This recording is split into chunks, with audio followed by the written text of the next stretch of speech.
I'm really excited to hear everybody else's thoughts about this.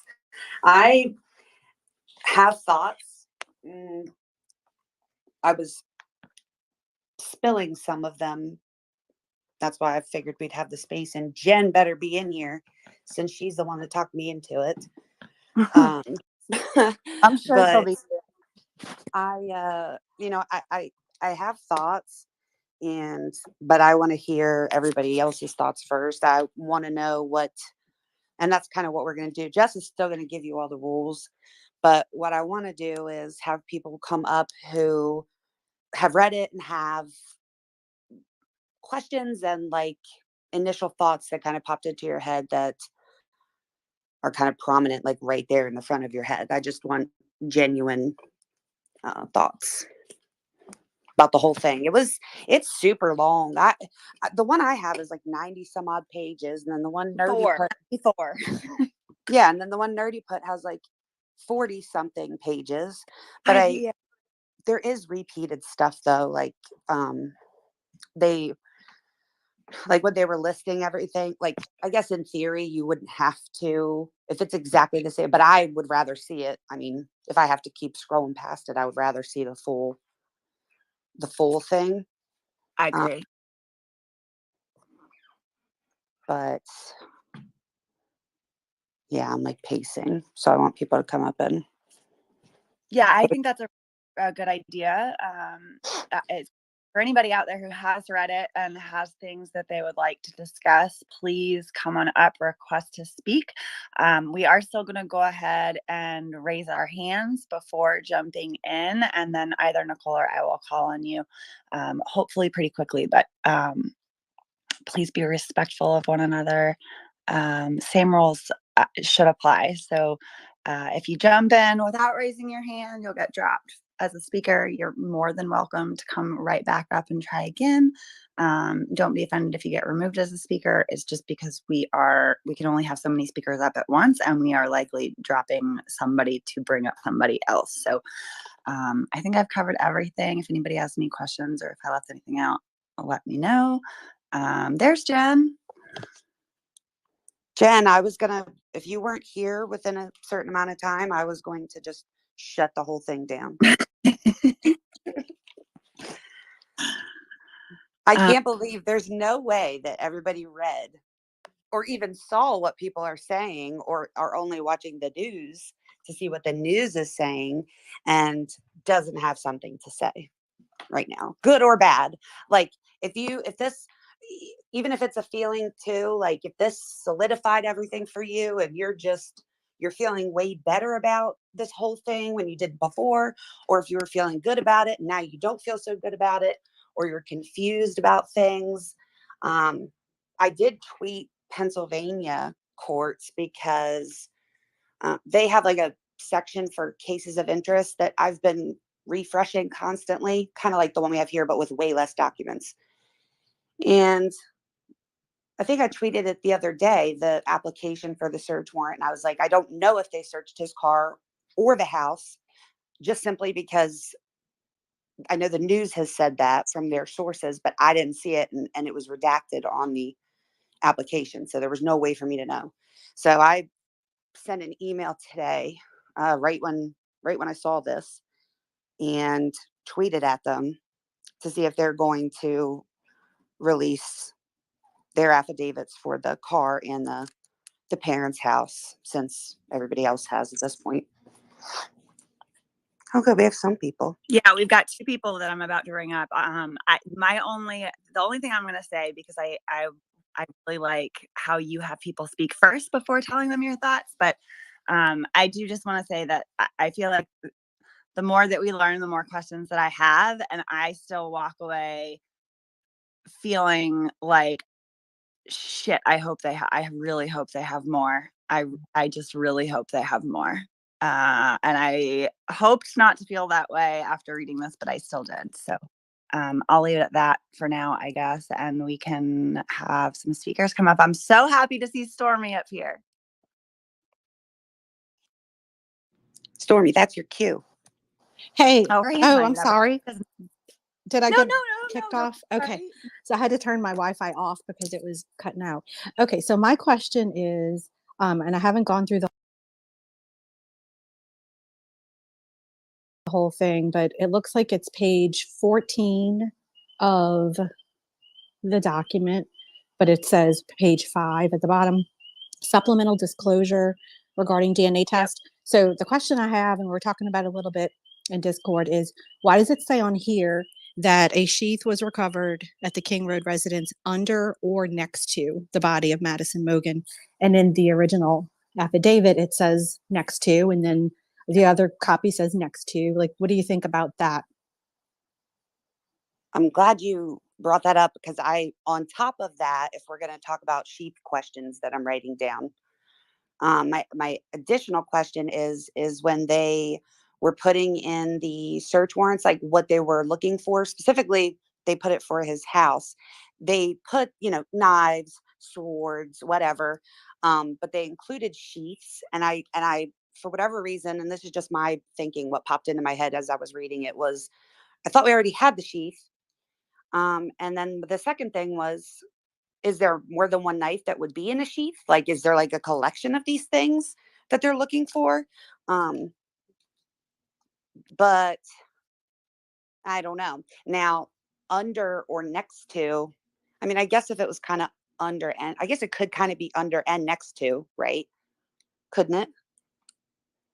I guess. Like partially, like sticking out, maybe, which doesn't sound drop. Well, I guess. No, I think it could be, but Yeah. that's not what it says in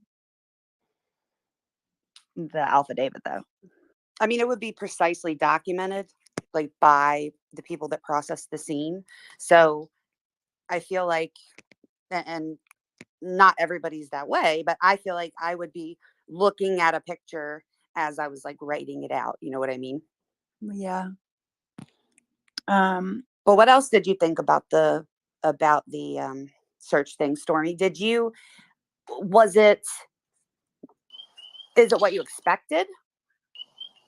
No, I'm not finished going through the whole thing, but um I'm reading through everybody else's thoughts actually, but I know that Irina had pointed out that as far as the sheath being next to the body, she said that the discrepancy in the statement from the detectives are one saw the sheath and the other was informed later by ISP that they found the sheath.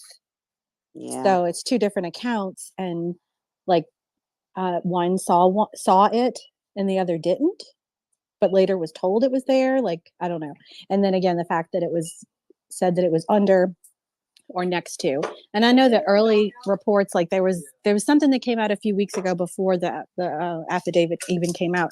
Somebody had said somewhere that the sheath was found underneath the body, but I don't know if that's where that came from, maybe. So yeah, that's all my thoughts so far because I'm still reading through it. I mean, definitely. So, and this might be, so for instance, when he went there at 4, right? This kind of goes into what we were talking about yesterday when we were trying to pin down exactly what the coroner would have did and what can be done or started whenever they get there and things like that. If it was under her, and she was moved in some way, then what was under her could now be beside her. I would hope that wouldn't have happened prior to 4 o'clock when he got there because, like we said, the coroner wasn't there yet. But he also did put later, I saw, or later, whatever he said in the affidavit, that we're back to like that later, which every time I see it, I think, when is later? What is later? So it could have been that he didn't realize it until after, since there's no time on it. He could have realized after the coroner had already taken them. Right. And it could be very logical. And I even thought that what if it was halfway under her and halfway, next to her, if she was laying on it and it could be seen, and technically under her, and they just, listed it as two different perspectives. I don't know. That was just my thought.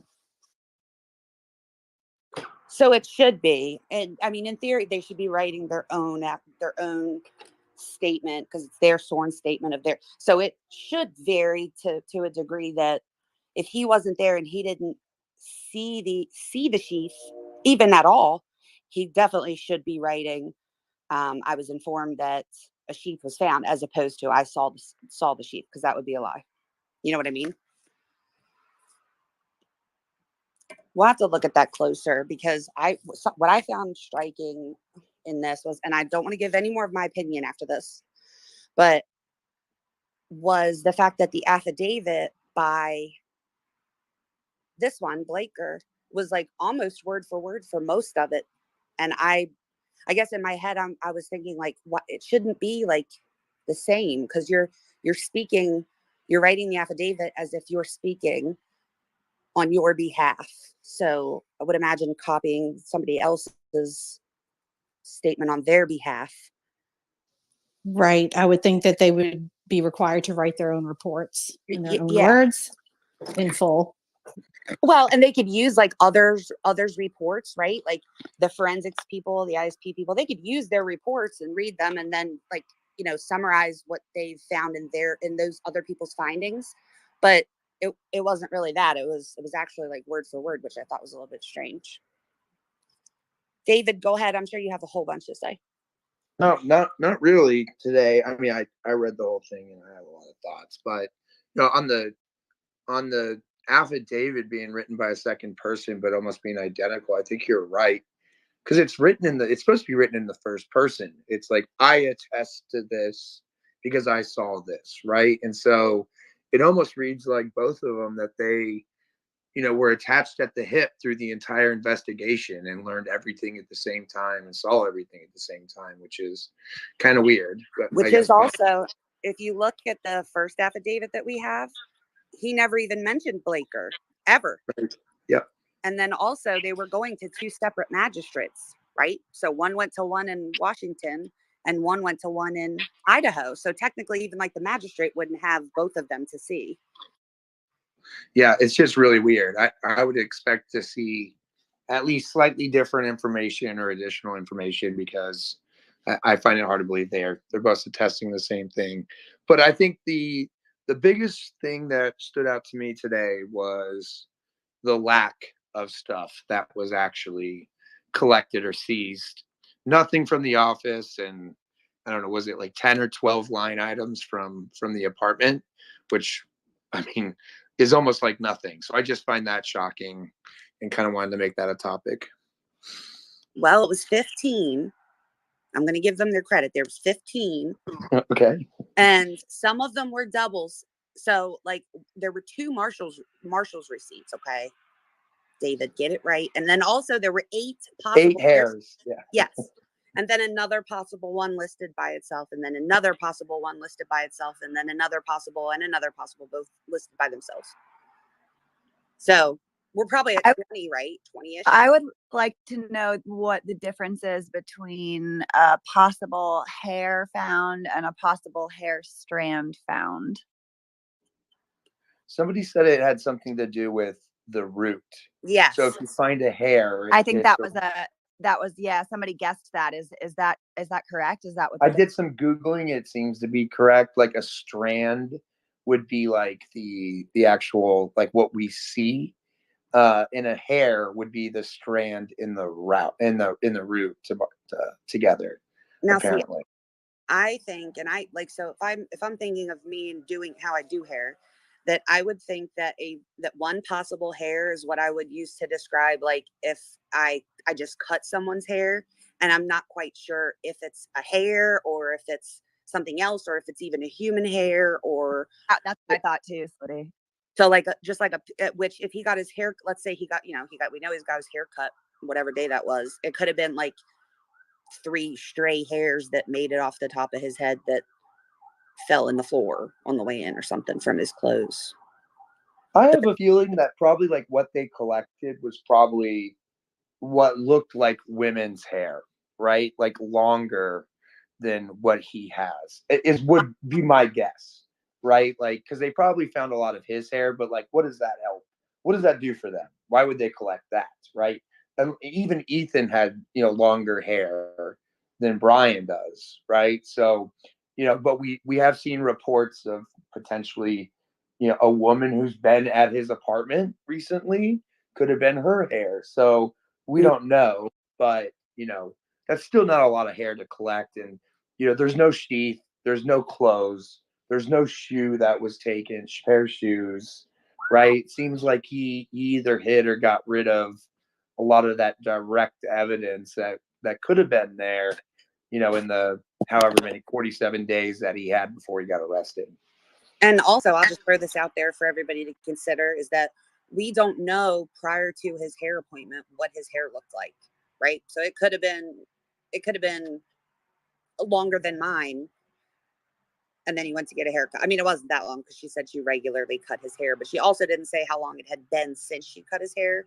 So by December 2nd or whatever it was, it could have been longer. It could have been as long as Ethan's. We don't know because you can't find any like pictures of him. Yeah, good point. But I would just suspect that the hair is longer than like what it looks like for him now, for them to collect it and make it seem like it's something. And something I've come to kind of believe about this case is I think a lot of what's going to help with like either motive or seal this case is going to rely on technology. And so that computer tower being taken, and there was a lot of legal jargon and wording around what they can access as far as technology. It wasn't just like his phone, it was like device and the GPS coordinates that may come from cloud computing and applications and fingerprint or retina that if to open the devices was also in the warrant, right? So I think they're really heavily leaning on technology, and there's going to be a large, digital forensic audit of all of that stuff. And like we saw in the Ann Walsh case this week, all the Google searches, right? His GPS locations, like instead of tower pings, GPS from the phone is going to be much more accurate, right? Did he look at their Instagrams or Facebooks? So I think a lot of that's going to be very telling. And I think that the reason for those specifics, which I was glad to see, because we briefly touched on this before we ever even knew that this was going to, but they have to be very, very, very, very specific, and they have to provide reasons why they think that they're going to find that particular thing inside the house. So they'll tend to they can't be broad, as you can see, because even when they were listing like knives, I mean, they were very particular about certain things. They can't be overly broad, but they definitely want to make sure that they're thinking about what it is that they want to put in there, because if they don't put it in there, then they can't take it out of there. There's like limited exceptions, but in general, they can't take anything that they don't put in there. And I think that I appreciated them going into that great a detail about the certain particulars of the electronics. And then on top of it, explaining like why and how data can be in different places and how they can be hidden and why it's important to get everything. I will say that one of the things that made me a little bit nauseous was the statement. I'm trying to find it so I can say it exactly, where he discusses he's talking about how people like can get rid of data, and how people that are in like forensics to get that stuff back from devices and whatnot have to have, like, they don't even know what they have to have until they have it all in front of them, and that they're generally successful. But when he's talking about things being deleted, he says digital device users typically do not erase or delete this evidence because special software or use of special settings are usually required for the task. However, it is technically possible to delete this information. And I immediately thought of the affidavit where they made a whole paragraph talking about the essay that he had written and that he was in cloud-based forensics. So I worry if there was anybody that was capable of, whatever it is that you can get the software of or have certain programs or settings, I would imagine that someone like him would know that. I agree. Just Jen, you can go ahead and jump in. You've been waiting for a little while.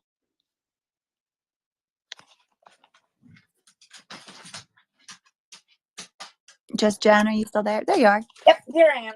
Hi guys. Sorry I was late.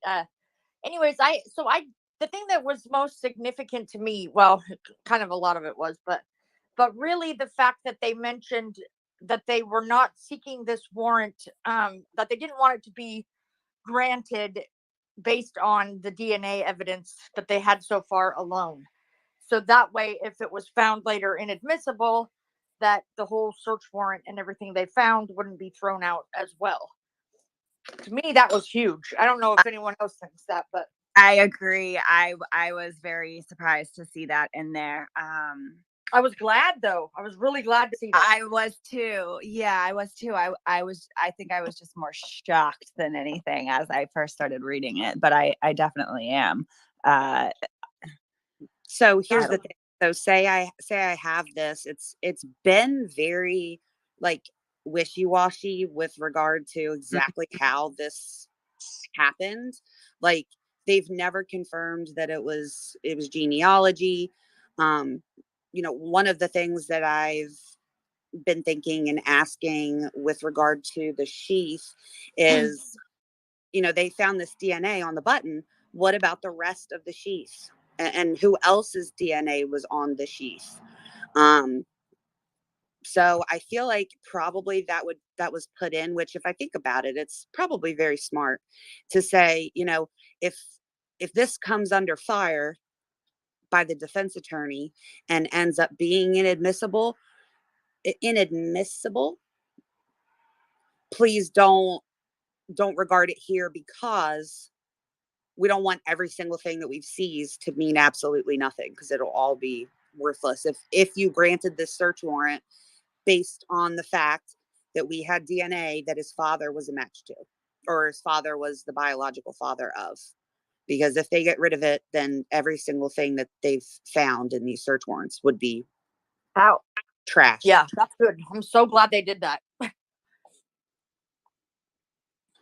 It does seem weird when you read it, and it looks alarming, and I thought the same thing, and I of course highlighted it quickly, but it also kind of reaffirmed to me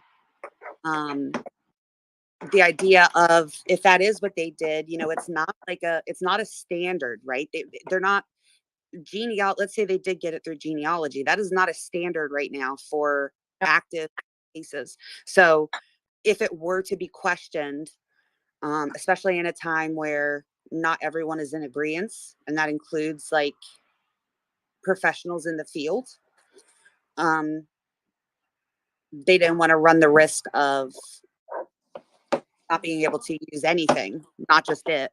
But what it does raise a question for me about is, kind of seems like the general consensus was that the DNA was like the seal to the probable cause, and that's clearly not so, because they're specifically asking that the DNA not be right. And that means it's not a slam dunk. That means it's not that alone. That DNA alone is no slam dunk for sure. I mean, that defense attorney, she could pull that apart, and it's not a slam dunk, I don't think, at all. I mean, something as simple as finding out that dad has another son somewhere would be a problem. So, yeah, true. I mean, so I would imagine, and I kind of, when there was that big debate about whether they were talking about whose DNA was on the sheath, was it dad's DNA? Was it Brian's DNA? And it was not really clear, and everybody was going back and forth. Like, in looking at this, I'm just thinking like, it was never a damning like piece of evidence to me. You know what I mean? It looked like the last paragraph, like it was the last thought that got put in there. So while I think that DNA, so for instance, if he like sweat on them or has his blood on them, that's something entirely different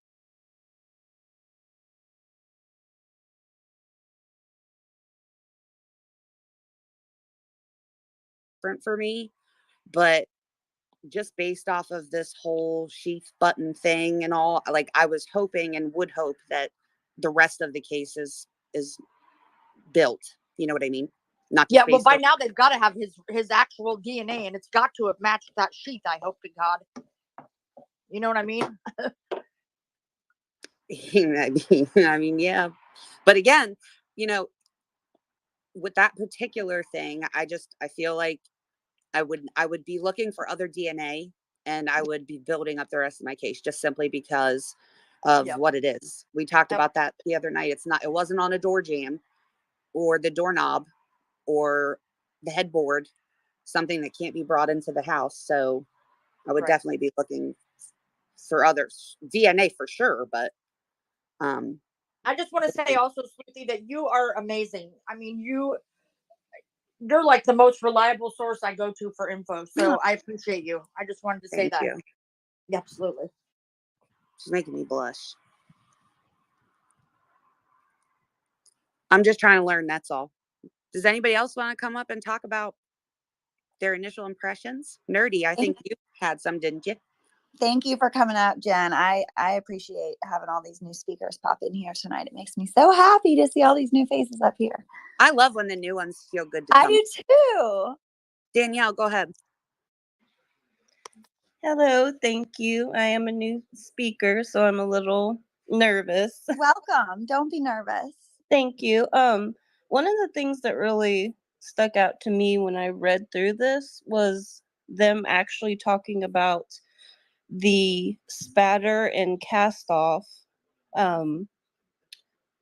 from the weapon, and that they went into a little bit of detail from that, and how I guess what they gathered from that was because of the spatter and cast off, it would have gotten on him.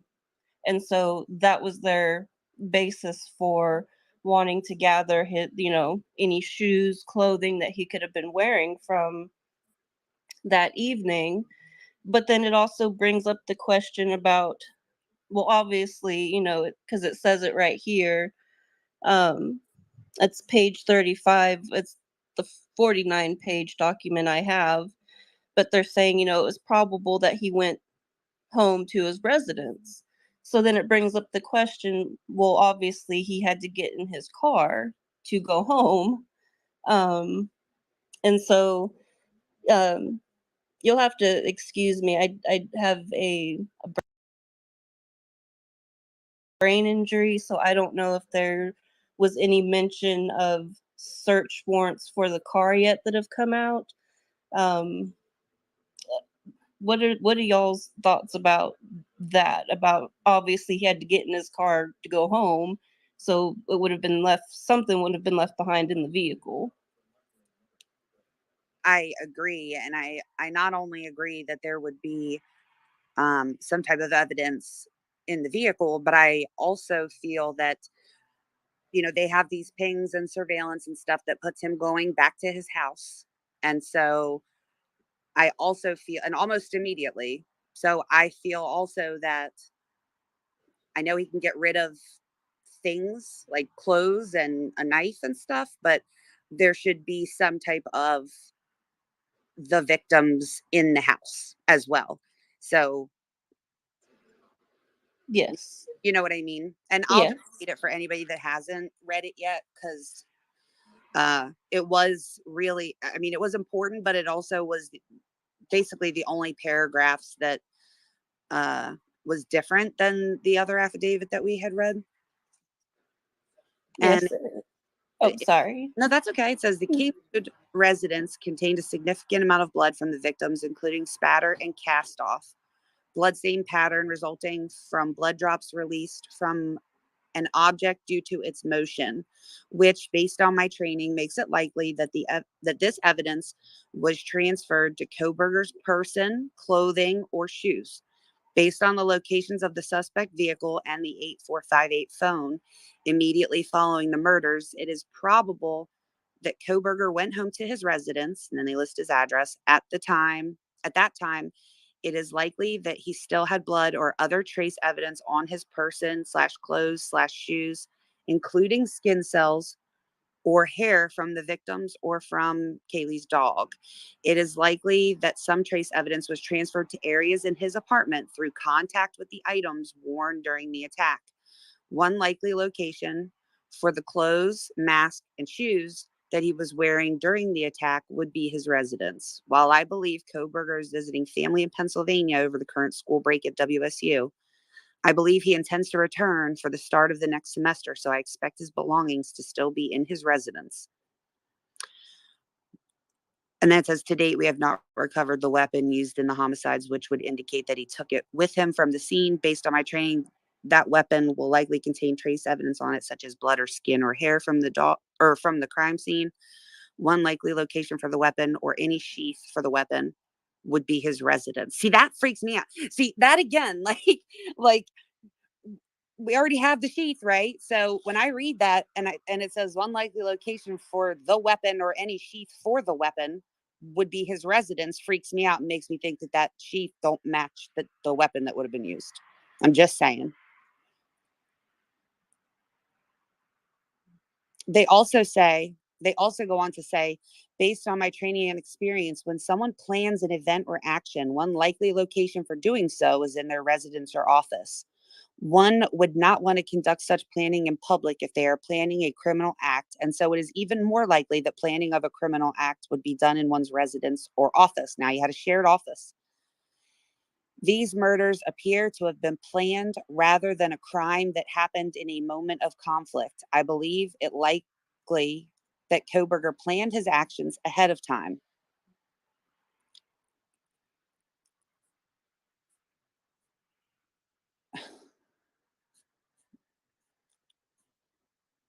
We had a few new hands or requests come in to speak. I heard all the blue. I know. Feel free to raise your hand if you want to jump in on any of this. My name is Claire, and I had my own question. So I have had to write an affidavit before on behalf of somebody else, and my first concern with the affidavit is speaking on behalf of parties without them, and forgive me, it was not criminal law, but family law, and I guess this affidavit is very different in that there's no at least with what I'm noticing, who is Officer Smith? Hopefully he has something to say, but I'm only seeing like Brett Payne, but none of them, Brett Payne and the other officer from Nunez. this newer document. Normally you see anyone mentioned sign on behalf, or like, why are they speaking on behalf more so? I also question seeing there's a lot of opinion in the new document, at least on probable cause. And it's not explicitly fact. Is that admissible? Like, or is that like even, I just wonder if it's something to be filed for probable cause, you probably would want to state by fact that you know and not by feeling, right? I would think so, but what specifically are you talking about in that list? Yeah. So not the list, but the larger document. and I need to find it. Give me just a second. Yeah, that's okay. Right before the list. Let me find like a specific notation. So saying something along the lines, evidence. And don't be nervous and just take your time. If you were not expecting a follow-up question, and I do get what you're saying. So when they say like, it's my opinion that someone would do this, blah, blah, blah, blah, or it's my opinion they were trying to get rid of this, or like for instance, in the other affidavit, when he said that based on his like knowledge of the area and the fact that he wasn't seen on camera in certain spots, that he believes that the killer exited. Yes, using the word believe comes up a lot, leads us to believe. Or if he was like, here for example, I can't pull up the page, but it mentioned like his background in criminology and the cloud documents. They would like just saying like, it leads me to believe that because of this, he probably has this. Is that probable cause? Like on his computer? Like, I just wonder the use of the request for all of these things. Yet it's all based on belief. Yeah, I see what you mean. So they're allowed to, for instance, like have hearsay in the probable cause document. And generally that's going to happen because other experts are reviewing data and stuff like that. So we have like the person that identified the car, he's speaking on behalf of that person and what that person told him or wrote in their report. Or the DNA people, he speaks for the lab and says that. So they are allowed to do that, but they're not supposed to. The entire probable cause. So I keep coming back to this when everyone says about the pings and stuff, like they're not going to put everything that they have in this and that, and I understand, but the probable cause affidavit shouldn't be all based in just maybe. Like there should be something definitive, right? Certain facts that would support those beliefs. Which I guess they have the pings, yeah, from the cell towers. But couldn't he have just been in the area? Sure. Per se. Like, I don't know if that's definitive. Well, it in itself is not definitive. The pings are not definitive. Right. Yes. It's about the whole document in its entirety. And I found something really good. I'm trying to look for it. So it says police officers' assertions in a warrant affidavit are ordinarily based upon hearsay and upon information received from informants, as well as information from the affiant's own knowledge, and sometimes maybe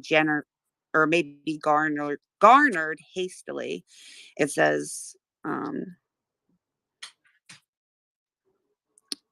upon the assertion and characterization of background facts and circumstances by the law enforcement officer.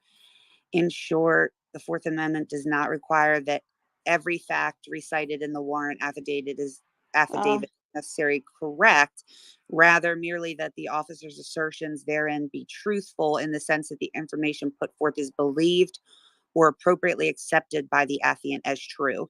So they can do that. The only problem with that is if it can be proven or it comes into question, say they contest a search warrant, the defense contests a search warrant and says, there's exactly what you said. This is all. So now we need to figure out why he said that. And did he really think that it was truthful based on the information that he was given? Because it is your right, like the probable cause affidavit, like it is your right, your Fourth Amendment right, that there be a good reason for your house to be searched or for you to be arrested. And so if they go in and they start picking apart certain parts of it, and they, they say, I want to see the documents that you were looking at that led you to believe this. And, it can get hairy, because if Right. they lied or um, added something to get the warrant that wouldn't necessarily have gotten it had it been worded differently, or put forward like exactly how it was said by, let's say, another expert, then you have a big problem, because you use that as a basis to arrest somebody or search something. Yes. Another thing, if affidavits are like used as a statement in this regard, why does it match? It's almost identical. Yeah, I asked that too. And I started listening recently, so if this was covered, It wasn't answered, but it was asked. So I have a few people I can ask about that, but I wondered the same thing, is because your sworn statement, because that is a sworn statement. So I saw people saying certain things like, can they lie in this document so that they don't they just have off to somebody? go on oath, like as witness, right? Like, Yeah, they anybody can lie in a written statement, but it would be very silly. If no, they it were would lying, be. It would be entirely stupid, but yeah, like it's still a chance. And I don't know, I'd be curious to hear what his not Payne, but the other officer. I'm going back. I think their whole I'm thing of saying that was mainly like not including certain things or being very vague about particular. For instance, if they had this DNA from on the sheath that was, um, I'm trying to think of a good explanation. Not as much like a flat out lie, but simply like not including certain oh things, yeah. lying about times. Like they could, but they wouldn't, because if they did, that would be very, very, very, very dumb, because they have to make sure that I all true. I just think it would be surprising if both of them came on the stand. And somehow had the same, like, I wonder if No, defense is going to ask, why is the statement the same? I Like, what personally, is your statement word for word? I mean, maybe he has his own. That's a yeah, little I different. personally wouldn't copy and paste anything, just because what if I put this in my thing and that person wasn't telling the truth? You know what I mean? Like I It's want plagiarism. It what shows I know to be credibility. good. Yeah, like if somebody's going down for putting the wrong information in here, it's not going to be because I copied and pasted it from somebody else's. That is true. So I did find that odd. I started reading it and then I got confused, and I was like, wait a second, I've already read this, and I got I like, want to go through and just see if anything was different. mm-hmm. I did notice, like, he said, like, Payne uh, was the one responsible for doing this test, etc. On page. He did add some things. He added like the description of the scene and stuff, but like the first multiple pages were all the The same. same. Yeah. Even saying like based on my experience, like all of those statements were the same. Leads officers to believe. Yeah. I don't know about that. I don't like it, but maybe they always do it. I just was expecting an entirely different. I know when I've had to do it with family stuff, it's been separate statements, like two statements, obviously, and maybe like it as a witness, like they might match each other to an extent, but like or the content might be similar, but like the words are like it's a different person writing, like it's not just word for word what Payne said, essentially. Like you wouldn't, if I were to do this by myself without any help, or with, you would hope the statement would be done in your own time and not necessarily with the other person, because that could cause biases. Yeah, if you're going to put in your assertions, they should be your assertions. Yes, and that would be clear. Like, it might be similar is what I'm saying. Like, if it did, it might be similar, but like what if both of those people witnessed it? The story might be similar, but the like way it's worded is definitely going to be different. Yeah.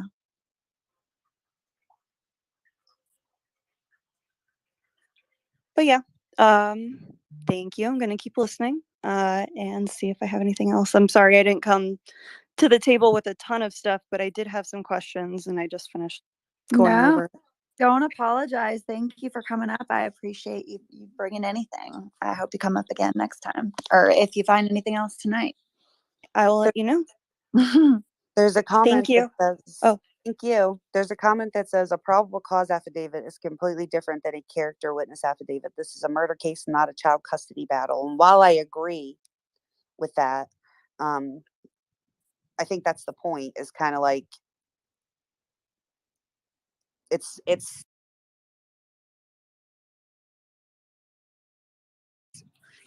a big deal to like take someone's freedom. I keep saying that it's a big deal to do something like that and put them in jail and then seize their property and like search their house. Like that is all a big deal. And so if anything, these affidavits are even more important because you want to make sure, we should be wanting to make sure that everyone, that we can't just be arrested for just no reason, or be arrested because my friend who also wrote the affidavit that I work with, this is what they said, so I'm going to put that in there in my sworn statement. It should be different. Not everybody looks at everything the same.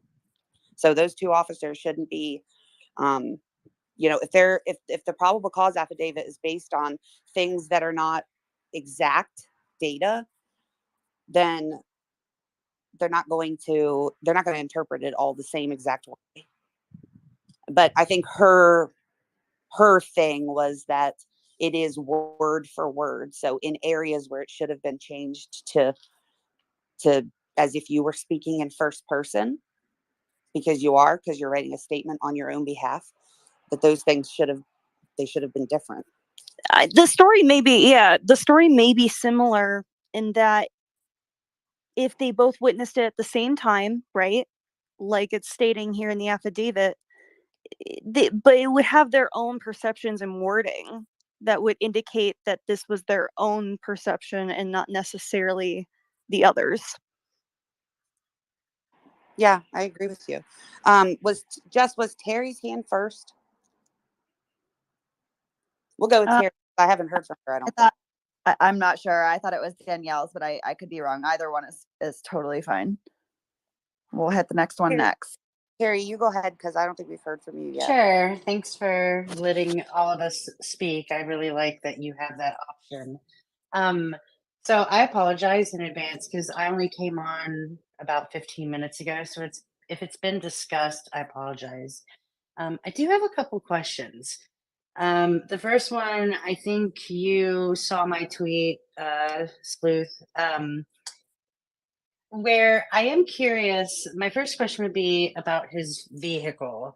And the reason being, I know that you're talking about the unsealed search warrants, but now that the search warrants have been unsealed, because they're not in the state of Idaho, are they going to now unseal what they got from the car, like what they took from the car? And because I'm seeing like differing things about the parents' house in Pennsylvania. It was searched, it wasn't searched, there wasn't a search warrant, there was a search warrant. I'm seeing different things.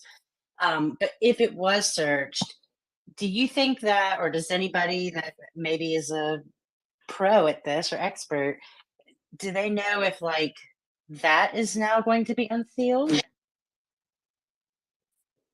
I'm glad you asked that and said that because I was wondering the same thing. The only thing that's available from Pennsylvania right now, there's a couple documents, but the only thing with regard to like a search warrant is sealed, and not only sealed, but the like the description of the things that they were going to search in the search warrant application was redacted. So I know that the news is saying that they took his car and towed his car away and stuff, but like I don't know that because I wasn't there. And the application, where a judge gave them permission to do that stuff, is redacted, and it does not list the property, it doesn't list the vehicle, it doesn't say anything in particular for me to know and tell you. So, but I did called and I sent an email and then I tweeted Pennsylvania just a little while ago and I said, are you guys going to unseal the search warrants for that you guys were responsible for, since now that Idaho and Washington have done the same? No answer yet, but I don't see why they wouldn't. I don't see, like, if it's sealed because it's dangerous, or it's, I think a lot of it was based on the fact that there were witnesses or a witness, and they didn't want that information getting out, because they did say in this search warrant that the reason they had it sealed, and the reason they were unsealing, was because Idaho had put out a lengthy affidavit that lists the witnesses. So they just did the same and they put their initials in it. So I don't see why Pennsylvania would. I mean, you got to think about this. Like, Brian Koberger already knows what was seized. If they search the house and the car, he's already gotten the list of things that they took and found. I have a question though, and it may be a dumb one, but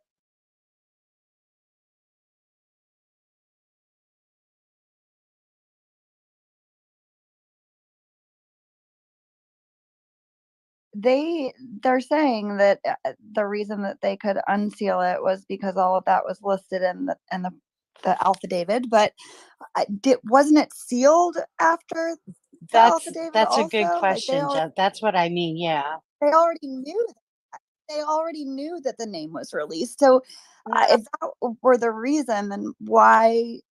No, it was sealed. It was sealed before we knew anything. It was sealed because Brian wasn't yet arrested, and they were approving a search warrant for his house and his office that they didn't want him to be able to, like, if he was monitoring it in some way, they didn't want him to be able to see it. Okay, so this wasn't sealed with the gag order and everything else when that happened. This was sealed it was sealed originally, I think, on the 29th. That answers my question. Thank you. Mm-hmm. Sorry for the confusion if I just confused anybody else. No, not at all. My other question, if you don't mind, I'm sorry if I'm tracking over somebody, tell me to shut up. My other question is about the stuff that's in the unsealed search warrants from today. We saw, I think it was a list total of 15 things. And again, I apologize if this has been discussed already, but is there a reason, does anybody know if there's a reason why they use the word possible? Like possible hair, possible this. And I'm like, I don't know about you, but if I go into my bathtub and I take a shower and I'm like every other female, hopefully, that does this, where I put, I wash my hair and I get that hair in my hand and I put it on the shower wall. That's not a possible piece of hair to me. That's hair. So does anybody know why they use the word possible when it comes to that? Because they don't have a DNA, not a DNA, but they don't have like a lab test that tells them that that's exactly what it is. That's so strange to me. So they say possible, they might think that something that they get is possibly something else that they've never seen before. Like, for instance, the blood stain, which is why I was, well, not blood stain. I'm assuming that that's what they were getting at, but it was interesting that they didn't put, the two were tested, but the one wasn't. And so I questioned, like, why the one wasn't tested. I think it was the pillow, why it wasn't tested, but they didn't throw out any possible anythings for it. They just said, like, same with the hair. They're just saying that's probably what it is.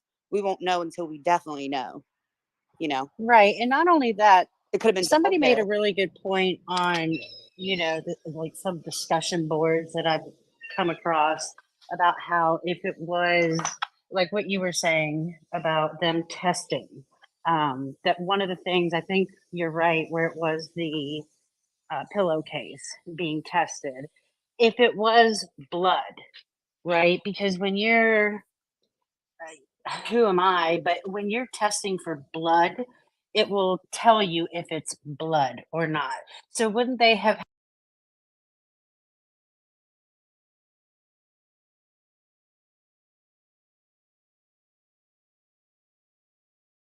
had to put that into what they found, is like it was tested and found traces of blood? Or is he just somebody who drools at night? You know what I mean? Or it could be a bloody nose. I've had a bloody nose in my sleep before. Girl, Or same. it could be just something It could have been else. his. Yeah, I mean, Yeah. I can imagine, or he could have spilled coffee, or It's not like that indicative of like necessarily anyone's blood per se, Right. except his own. And maybe that might not be.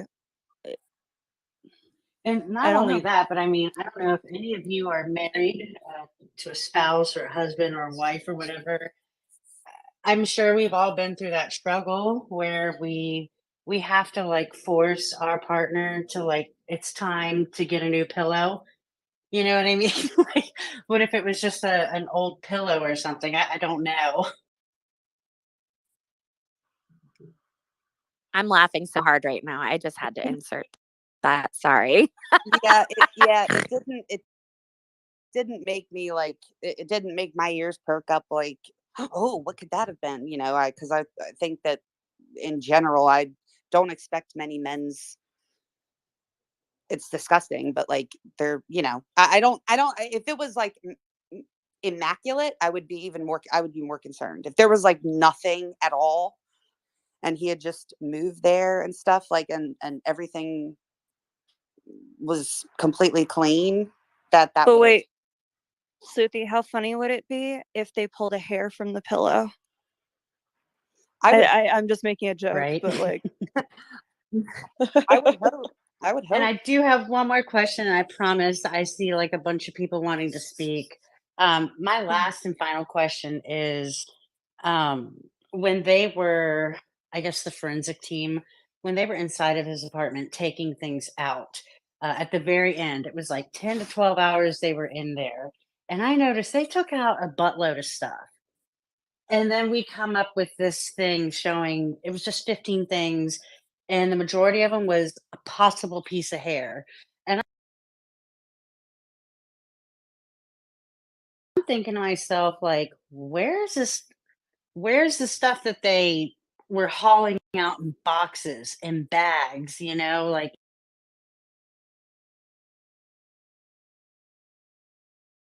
is anybody else wondering that at all, or is it just me that noticed?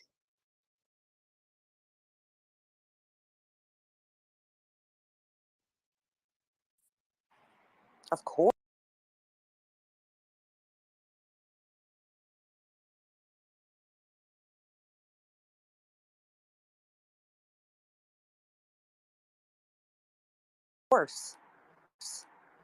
I even went back through to try to find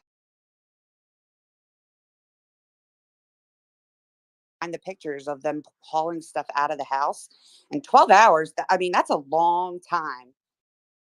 That is a really long time. And so I get that they were like processing it to like try to find what they needed, but they listed just about anything I could think of. The fact that that was like all that they walked out of there with, I wanted to go through and um, look at like everything that they had listed for, if it's there, we want to take it. Because if it's there, they can take it because they put it in the search warrant. So um, there wasn't even like any books, or I put out that list of like shoes and books. And I mean, even if, let's just say that he didn't have any Vans, or I think they said diamond pattern soles or whatever in the affidavit because they don't want to limit it to Vans in case he has some kind of crazy like custom shoes. But I would imagine that that would be of of forensic value to take any pair of shoes that they find there that he's been wearing, because not only is the pattern going to be important that they found in order to identify the shoe, but like the way that the footprint is, right? The way you walk, um, the parts of your feet that hit your shoe are different. So, people with flat feet, people with high arches, people that walk a little funny and there's like more weight on the outside of their foot. Um, they would have been able to see that in their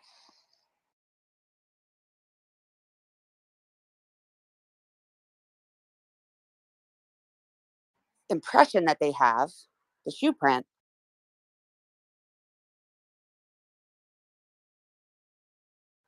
Um, um, so I personally felt like it would have, we're here. Might as well take a shoe because it might tell us like how he walks. Exactly. And on your point about the shoe, is one of the pictures that was caught at the King Road residence. I understand that's a crime scene, and so pretty much everything's taken that they feel. But I did see several pairs of Vans in bags that they brought out. And it is kind of weird that they didn't do anything with the shoes in his apartment, unless he's just got one pair of shoes. And if that's the case, then I feel sorrier for them. I do, you know what I mean? But it is weird. Well, and Vans. also, Oh, it sorry. just popped into my head about the size. The affidavit didn't say the size, but like, I don't know if they could just take photos of his shoes or the sizes of his shoes to determine if that would be the correct size of the shoe print that they found. Um, but it didn't even say, I mean, it didn't say if it was a size 10 shoe or looked like a female's small foot or anything like that. So I wonder if I the search warrant limited it to only diamond pattern. I don't feel like Right. it did, but maybe it did. it said Vans type shoe, like the waffle style. I think it's funny though that they're using that because a lot of people have Vans shoes, and any like that print specifically could have belonged to any of the roommates or anybody coming in and out of the home. That's why I feel like the whole taking taking a shoe so you can see how they step in their shoe would differentiate them between somebody else if the size, let's say, was exactly the same, you know. That's fair. But they didn't say they took any shoes out of there.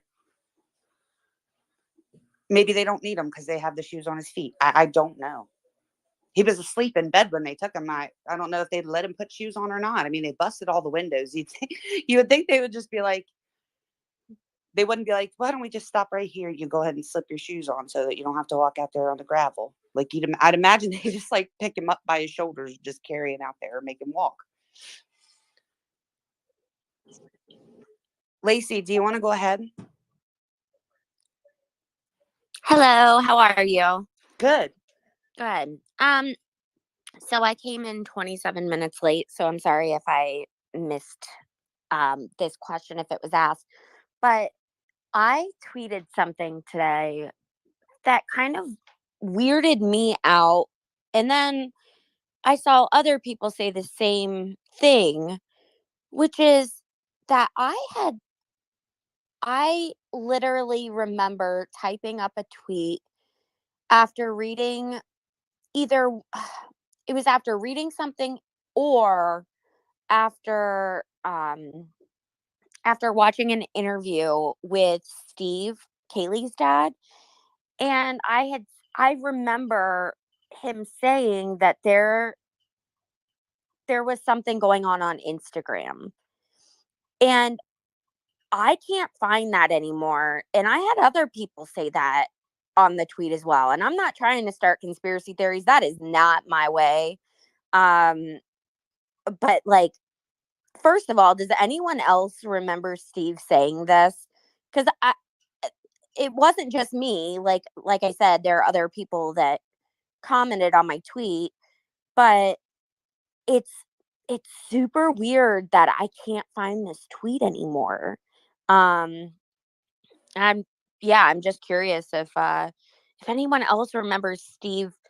I think it was a Fox News, like he did a Zoom interview, and he was like, yeah, I think it was after Brian was arrested, and it was a tell. Like he said specifically Instagram. Not for nothing, but I feel like that makes me question even more like who the anonymous source is, because whoever this anonymous investigator was said that Yeah. they like slid in her into one of their DMs or whatever, and I Mm-hmm. felt like it was super unprofessional. Like, oh if, yeah, if I knew I was going to be quoted for an article, I'd probably like word it differently, or say, wait a minute, don't say slid into her DMs, just say, it's cringy. send a couple messages, which they in themselves, if all of this is true, the hey, how you doing and stuff like that over and over again, like I don't think that necessarily means that someone would kill somebody. At least I hope not, because otherwise I'm in like huge trouble. But I feel Right. like that's normal. And it also didn't say which. And I don't know. I guess when I saw that, I kind of just thought like what It was just I thought that was so weird, because I remembered seeing that interview and tweeting it, and then I don't know. Maybe there's a glitch in the matrix. I I'll don't have to know. look for the actual. I'll have to look for the interview. I'm sure it's somewhere, but But thank you for referring that the Greek lawyer, the lawyer, oh yeah, he is exceptional. I've really enjoyed like listening to his material. So I appreciate you opening up that world. And I other than that, appreciate him because it was easy. He's easy to listen to, but he explains it very well. Like I don't have to like.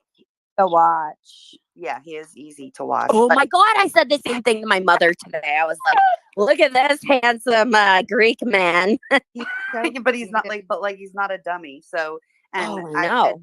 I appreciate how he was explaining it, like for people. So the reason that people are watching is because they want to understand. So if you just talk to somebody like they're a lawyer, that's not very helpful. It was layman's terms. Yeah. Yeah. So I appreciate him for that. I think his information, and it's very like impartial, which I like. Yeah. Like parts that are good, I want to hear that they're good, and parts that are bad, I want to hear that they're bad. So I liked it a lot. So if you have any more of that sort of hidden gems, let us know. You got to watch all his things though first, because he goes way back.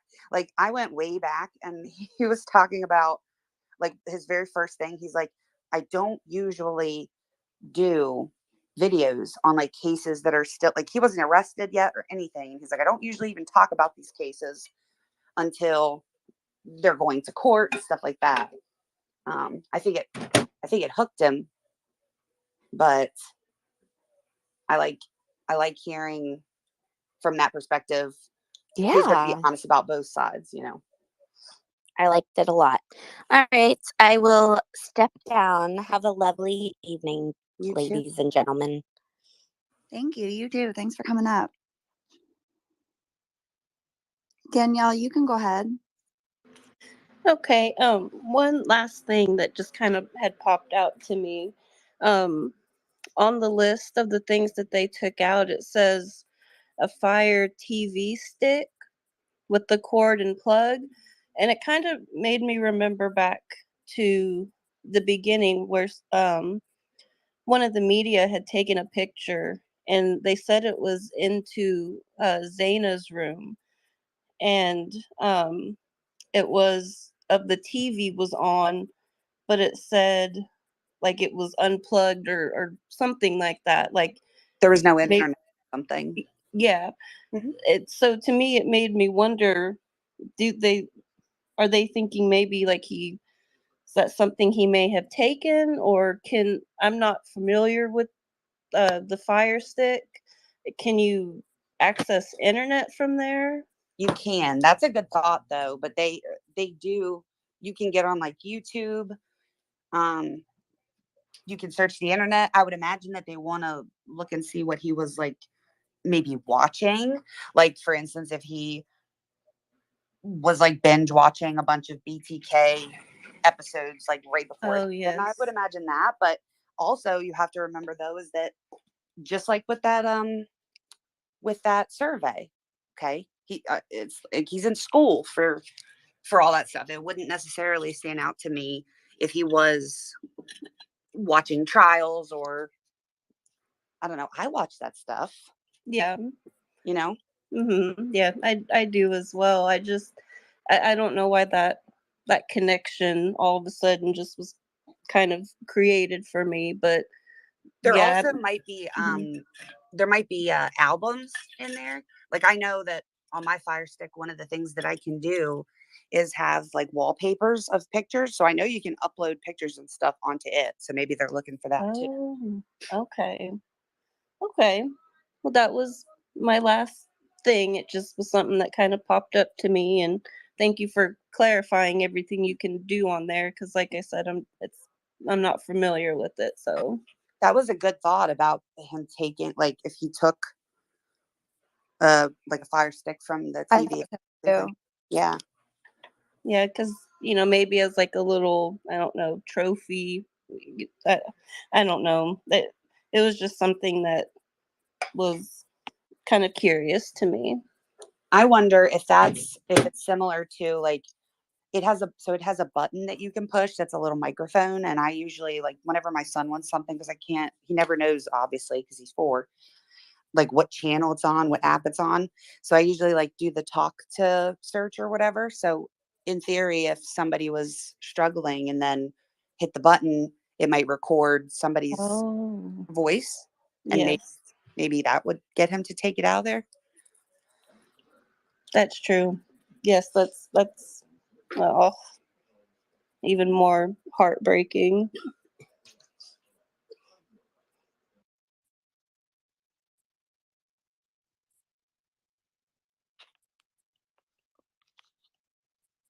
Go ahead, Lee. Oh, I'm sorry. I thank you for taking the call. I got a quick comment about the possible hair. I think someone talked about possible hair. My question is, maybe I'm thinking too deep. What if they find other hair of people that aren't in that house? Would that maybe connect a person that Brian was associating with, possibly? Um, and then I don't think he had a pet, right? And I don't think that dog sheds a lot of hair. So I'm just curious. If the hair they found is not one of the victims, maybe that hair can connect them to maybe some more people to talk to. I don't think prosecution would show that, but I do like if they did find anything out, they are dead set on Brian Koberger, but the defense could definitely, if when they went back in and got a hold of evidence, they could definitely have someone testify on behalf of that evidence. If it does show up for somebody else, or like show all the types of like all the types of DNA that were found at the scene, right?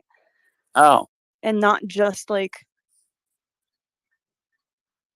his, because the prosecution I don't think would show that, but I could definitely see a ton of DNA coming back, or at least like we can't use DNA per se because you are showing that you picked up this DNA, but look at all this DNA that we picked up.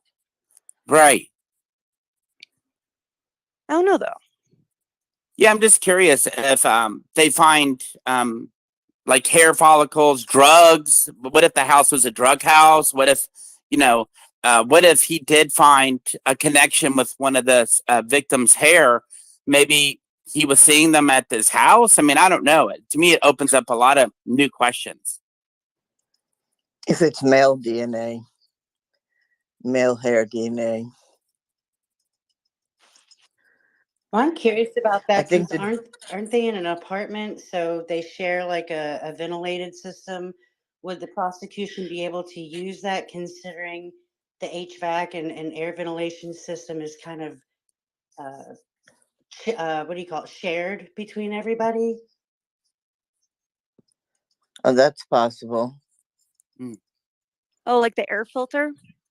Because air filters can pick up and spread that throughout the house, or like any previous owners Yeah, prior, and not like, or Yeah. previous Right. yeah, renters. not only that, but his father flew from Pennsylvania to Washington to drive the 2,500 miles to Pennsylvania. His parents have an animal. I believe they have a dog. I think Brian Entin was the one that reported that. And so, I mean, if there is an animal here, could it have possibly been the father who came for the night and then left in the morning to get? I mean, I don't know. There's so many possibilities. Yeah, it's certainly possible. Sophie, you've had your hand up for a little bit. Thank you for your patience. Go ahead. Yeah, so when I've been like reading over it, it's almost how I've been reading it, at least. It seems like they're trying to put him in two places at once, like right after the murder. When I read through it, and it's saying like that it's probable that Koberger went home to his residence immediately following the murder. So like they're putting him at his home and also out on the highway at the same time. Does that make did anyone else read it like that? Because they keep referring to him like leaving the one way because it probably leads back to Pullman. Yes. But then at the same time, he's ending up on the highway going the other way. Yeah, I think Sleuthie will probably want to jump in on this one because I know she's got. What was the question? Yeah, I know. She was with the baby a second ago. Can you repeat that? Because I know she's going to want to speak to this. That it seems like they're trying to put him in two places at once. So at his apartment, but also heading on on the highway. When they're talking about where he was immediately following the murders. Well, I don't know about immediately following it. I do know that something similar to that was what I was thinking when I was looking at just the pings of putting him in a position to be leaving Pullman. Yeah, in the new one, it says that based on the location of the suspect vehicle and the phone immediately following the murders, it's probable that Koberger went home to his residence. That's on page 19 of the new affidavit. Yeah, the other one also had him. I think by the time he got back to his house, it was like 5:27 or 5:30. So in theory, it did only take an hour. He went the super long way, but you know, if you're just looking at it for what we have, there's no pings inside Moscow that night, but there's camera. It's like 30 minutes or so after he's seen on camera last when he's leaving the area before he starts pinging again, and he's like a little bit down the interstate. So I know that we're supposed to be looking at the whole thing as all of it. But even for that, I get disconnected there just because I think because there's no carryover. There's no ping and him in, like, for instance, when he's on 95, I feel like there is camera. I know there's cameras on 95 because I pulled them up, but he's not seen like on 95 while also pinging. And so it's just the pings and all that is like hard for me to connect now because after I've broken it down, it's hard for me to put him in that place. Does that make sense? I hate to say that, but I just do. I hope that it gets more clear than that. Yeah, I agree, but I feel like at the same time they've almost mapped it out where he could be one of the two places at the same time, like how they've worded it in both of them. Because when they're talking about him leaving the neighborhood, it's likely that he's going that way because it leads right back to Pullman, right? And then in this new one, they're talking about him going like immediately following the murders, going back to his apartment. But there's not enough time to go back to the apartment and then end up back on 95. So, I mean, I agree that it gets confusing and it's like it's too much time between when it turns on and where he ends up. Like if he were to go directly from the house. But then they're almost trying to put it like he's going back to his apartment and then going back to 95, which doesn't make any sense. Yeah, I definitely don't think that they're trying to, it didn't read to me as though he traveled back to his apartment and then went back through Moscow and then got on 95. Is that what you're saying? I mean, that's Like a short amount of obviously time. not what my logic is telling me, but when I read through it, what it sounds like to me is that they're saying that he went directly home. Because they say immediately following. But yeah, in a couple of places though. It's a couple different little things. Where it's almost like they're leaving it open to the possibility that he went to one of two places, like they aren't sure. Maybe they are. I think they're doing that with a lot of things. Also, even the thing with the DNA, where they're like, basically, if it turns out not to be permissible, then like don't worry about it. You know what I mean? Like that's the way that they worded it anyway in their search document. Sorry, I'm concentrating on something else at the moment at the same time. But yeah, there's a lot of things that they've done that they don't sound like they've got the fullest of confidence. But maybe they're just covering their asses. I wonder, does it say anywhere about the DNA? I know that they said in that first blurb that like they didn't want them to use it in order to give them the probable, like they didn't want them to take it into consideration to probable cause. But they basically are saying that it's I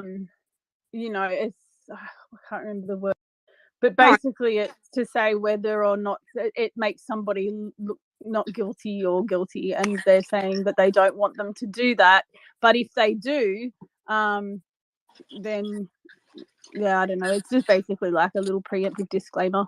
Yeah, but when they went to actually sign it and say like we have found that there is probable cause to think that Brian Koberger yada yada yada, did it say that they took into account the DNA or didn't? Does it say either one? Because then I don't recall seeing that. I'd have to go over it. I don't again, think it there's does. a lot going on. Because I feel I don't remember seeing that at all. Because I feel like since they specified in the beginning that like not to use it, basically, that you would want to say at the bottom, we didn't use it. That way it can't be argued, like when they go to court, it can't be argued that they used the DNA, which is exculpatory. Let's say that it That's the word. Yeah. So them say they used it and that's not allowed. So now we have to question the probable cause to have done the search. Yeah. That's what I got from it. That's pretty much what they're doing, is just to basically say, well, like we want to be able to use it, but if you're going to say that it's going to discount this, and don't worry about it. Sort of, it's just I don't know. I think it's just they did say I'm not sure that they're confident in everything they're doing. They did say in making the determination, this court did not consider the information in the supplemental disclosure regarding the DNA test as evidence supporting the existence of probable cause. Good. Perfect. Thank you. So so they did say, so now it can't be argued that she gave them the search warrant based off of the DNA evidence because she didn't. Yeah. Good. Okay. Glad someone's on the ball.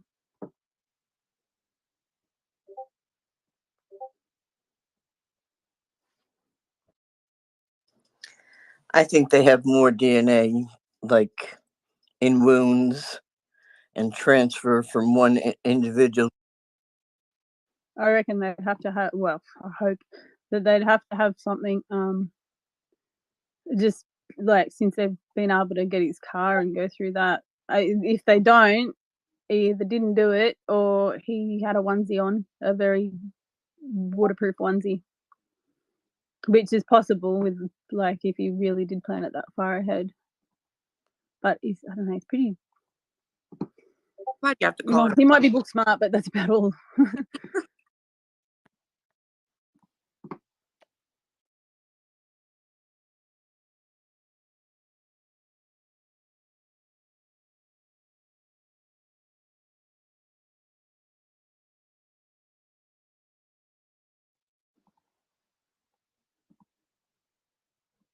All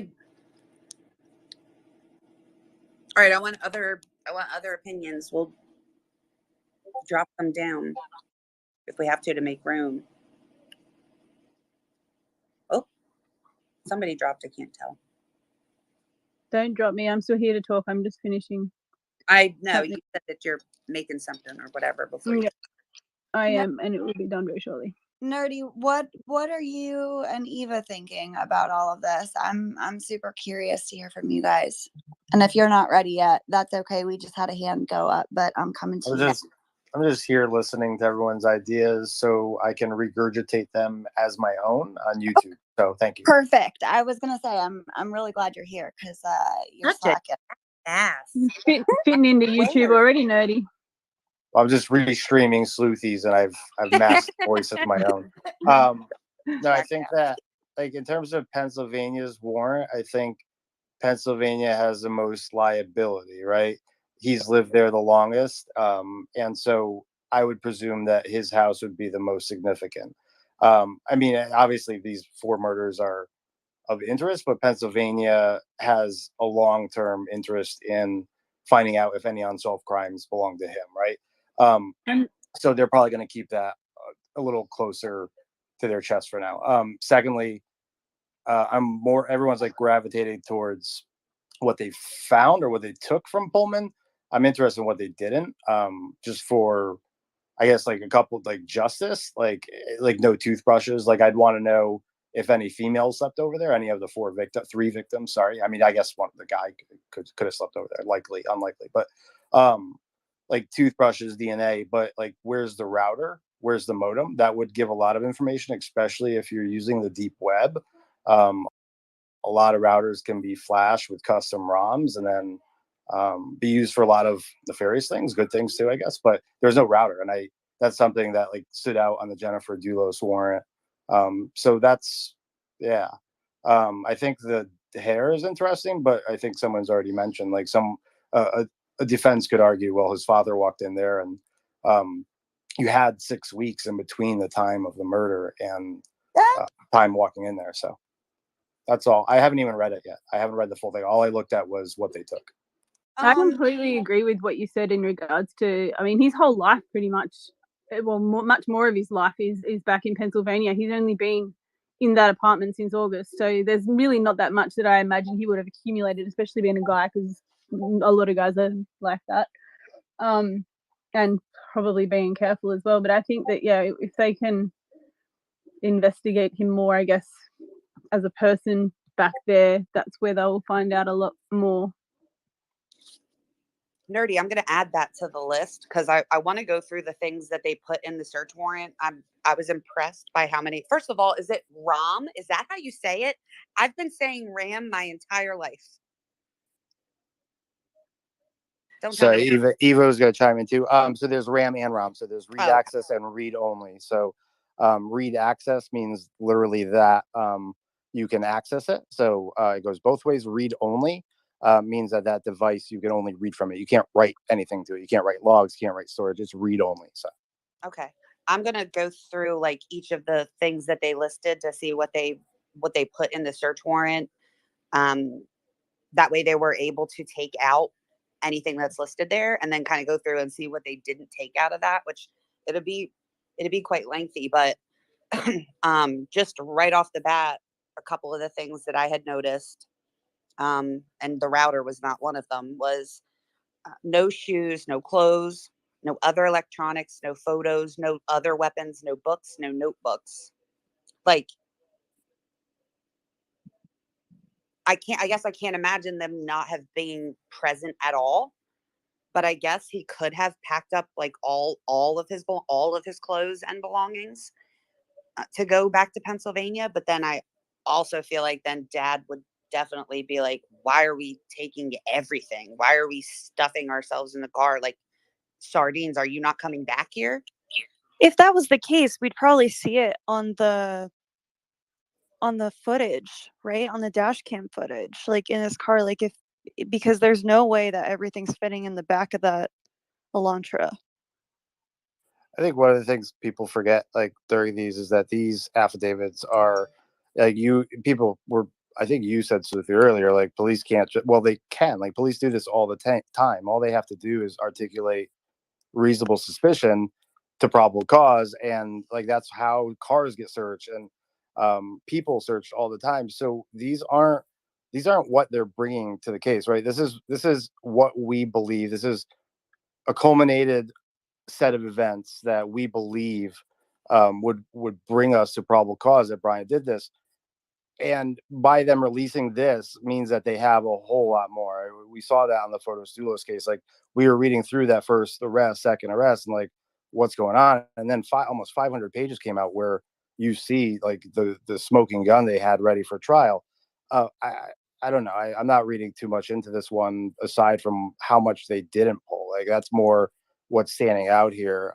Other stuff where they're saying like it could be blood. Like y'all know, and I feel like they're sort of playing poker with his defense and Brian right now with some of this stuff, but I could be wrong. And do you have anything to say? I'm having a love-hate relationship with this today because I was really enjoying the mental break from this case with nothing going on. And then now this today, and now we're going to have to do another YouTube about it. But no, I honestly, I think it's so bizarre that it was such a minimal list of things that they took. Like you would really think they were there at that apartment so long. You would think that they scoured it and took everything out of there, and they would want to take everything out of there. But it's just a random small list of things, and it was really odd to me. So either there wasn't a lot of stuff there and there wasn't a lot of stuff to take, or they didn't need a lot out of there.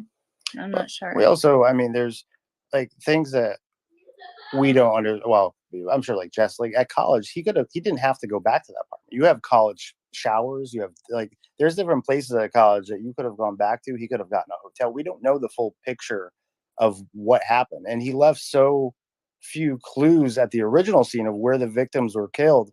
I didn't expect anything more, to be honest, to be pulled from that apartment. Like, I mean, literally what we have a latent footprint, a, a fingerprint on a sheet that could have been there from 6 months ago, and some circumstantial video of him driving back and forth in cell records. It's not a lot, and I don't know.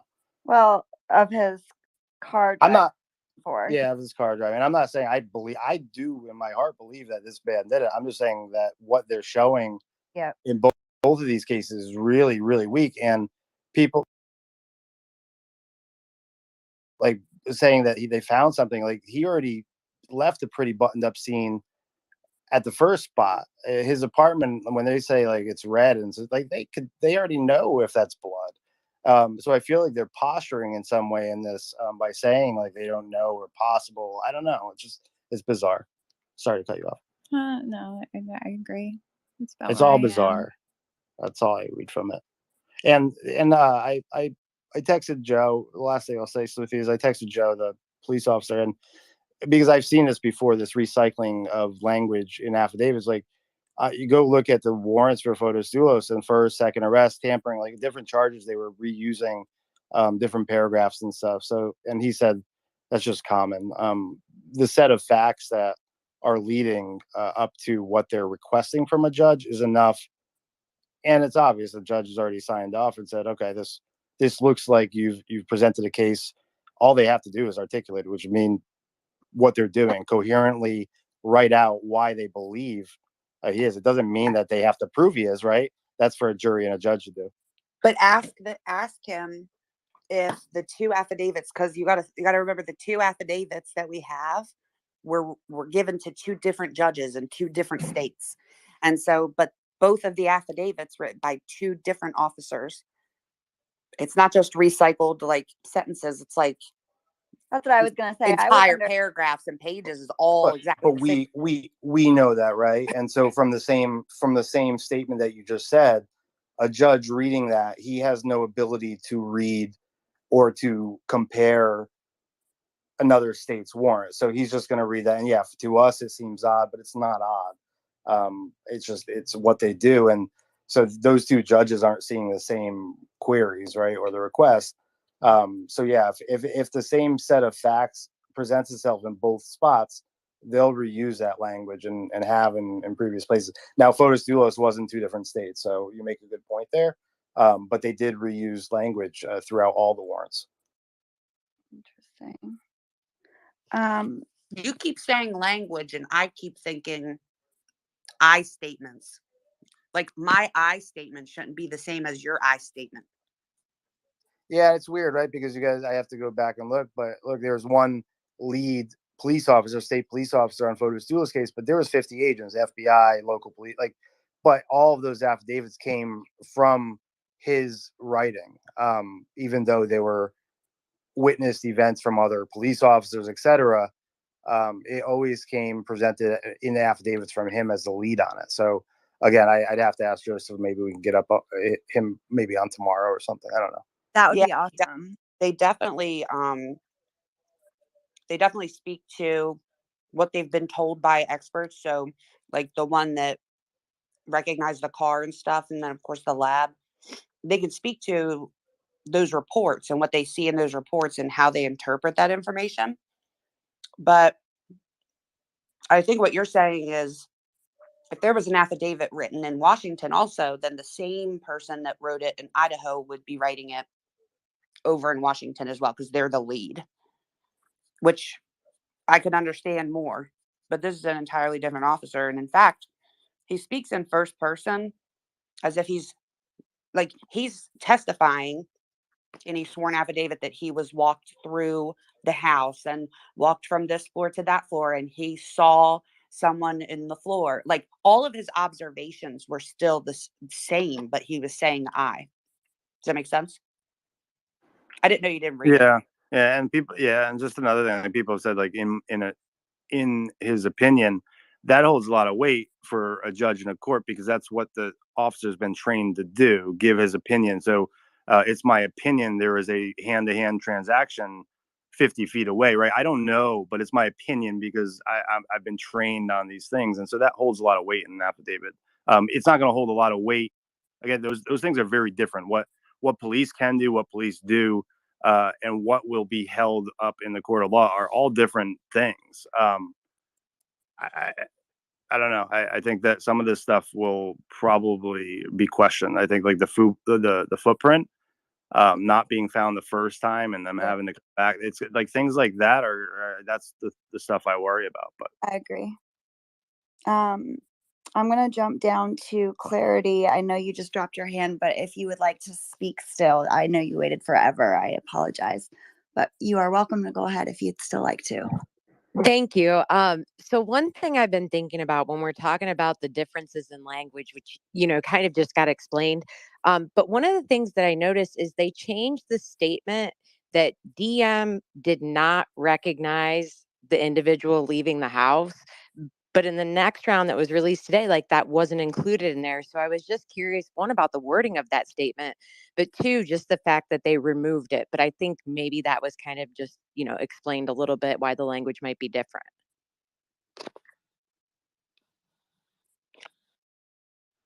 Yeah, maybe. I just thought that the wording itself did not state that they recognized, that's something that I just found interesting, but I don't know if anybody has a reason why that statement wouldn't have been included when everything else along with that was. That just seemed like an interesting line to leave out. Yeah, it is. I don't know. I'm sorry, what was the statement? When they were talking about the eyewitness statement from DM, originally it said man 5'10", all that. And then it said there was a line that said DM did not state that she recognized Oh, this person, but today that line was not included. I don't normally I don't normally go down those sorts of paths, but Sleuthie sort of put me there the other day, yesterday, I think it was.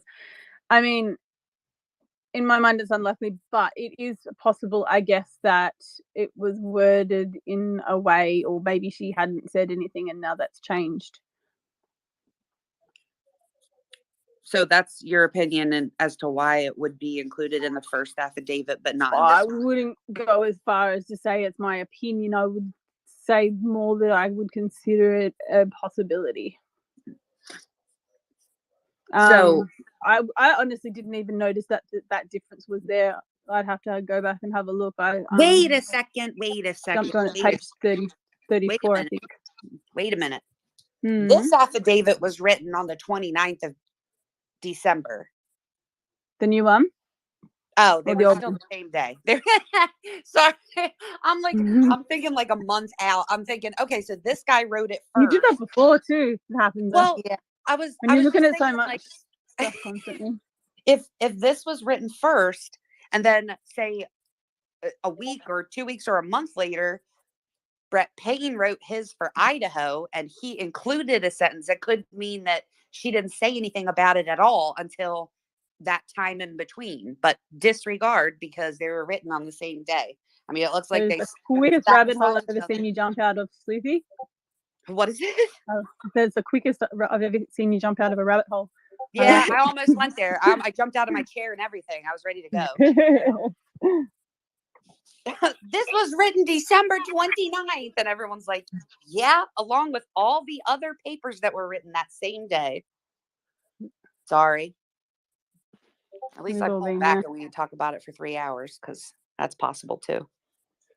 Yeah, I didn't notice that wasn't there either. I do think it was written very strangely the first time around, though. I'll be honest, I skipped a lot when I realized it was word for word. I was like, I've read this Same. I was like, 1,000 times. ADHD does not want to do this. I was Yeah, like, someone will tell me if there's changes, and they did.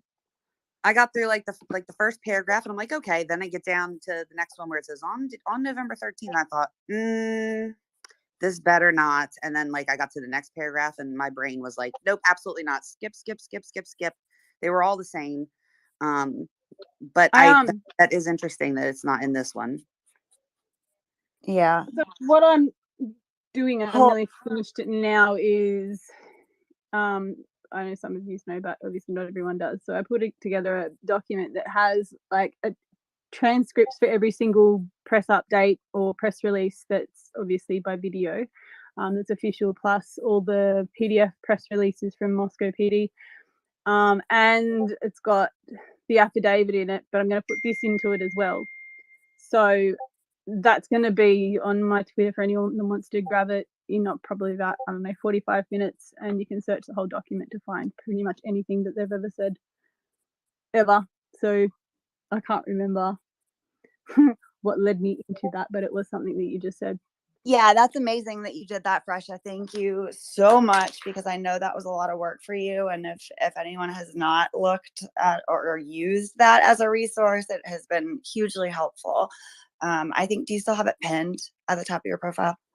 I do, but I'm going to take that pin down and put another one up in about 45 minutes. Okay. Well, keep your eyes in the morning. It'll be there. Yeah. And Lori, I'm coming to you. You've also been waiting very patiently. Thank you. Yes, I had two things. One, Nerdy kind of beat me to it.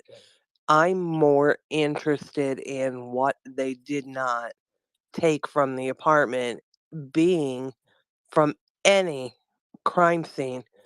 Don't they always take samples from the drains, the shower drain, the kitchen drain, the sink in the bathroom drain, looking for any kind of blood or DNA that would have been washed down there? Nothing. The filters from the washing machine where he could wash the clothes, and none of that was taken, which was really surprising to me. But the other one was, I touched on this with the Sleuthie about a week ago or a couple of weeks ago, I think it was, when we talked about Idaho has a very bizarre rules, however you want to say, procedural rules. The Idaho Crime Lab limits the amount of samples or submissions that can be given in any case, no matter what the case is. In the chat thing, I put one part that concerned homicides. And if you have a homicide that has more than one victim, you're only allowed 8 submissions for that scene. If you want anything more than 8, you actually have um it's like an exemplary circumstance or an exceptional circumstance, and then it has to be done in writing, and they have to approve it. And even if they did do that one thing, that's all you're going to get is one additional submission. The other thing, if you submit 3, let's just say right off the top of my head, 3 pieces of me and Irina did a couch. We were going to take 3 samples from a couch. If they have those 3 submissions from the couch and they get DNA from the first submission, they will not allow you any other submissions from that couch because you had a positive find from that one submission. Therefore, you get none. When it comes to blood trails from cast off, they will only allow them to test 2 out of the whole crime scene, 2 blood trails. That's all they're allowed to test. I mean, it's on their site. Anybody can go see it. I put the thing in there. I just think it's the most bizarre thing I've ever heard of. I never heard of anybody limiting what you can take from a crime scene. I don't even understand why you would want to do that. I mean, it does make the whole 104 or whatever it was pieces of evidence that were taken out of there make sense. I'm glad you Right? brought this up. That's what we were talking. Remember when we were talking about that and you said I don't understand it and I said, "Oh, I understand." Yeah, Why? and but we hadn't looked into it, and I'm glad we took the time to do so. 'cause- Right. Well, Irina asked me today. She wanted proof, like, show me the proof. And I went and got it off the Idaho government website Thank you for doing that, Lori. Yeah, so that, I'll we definitely know it's true. We definitely know, what the rules are now.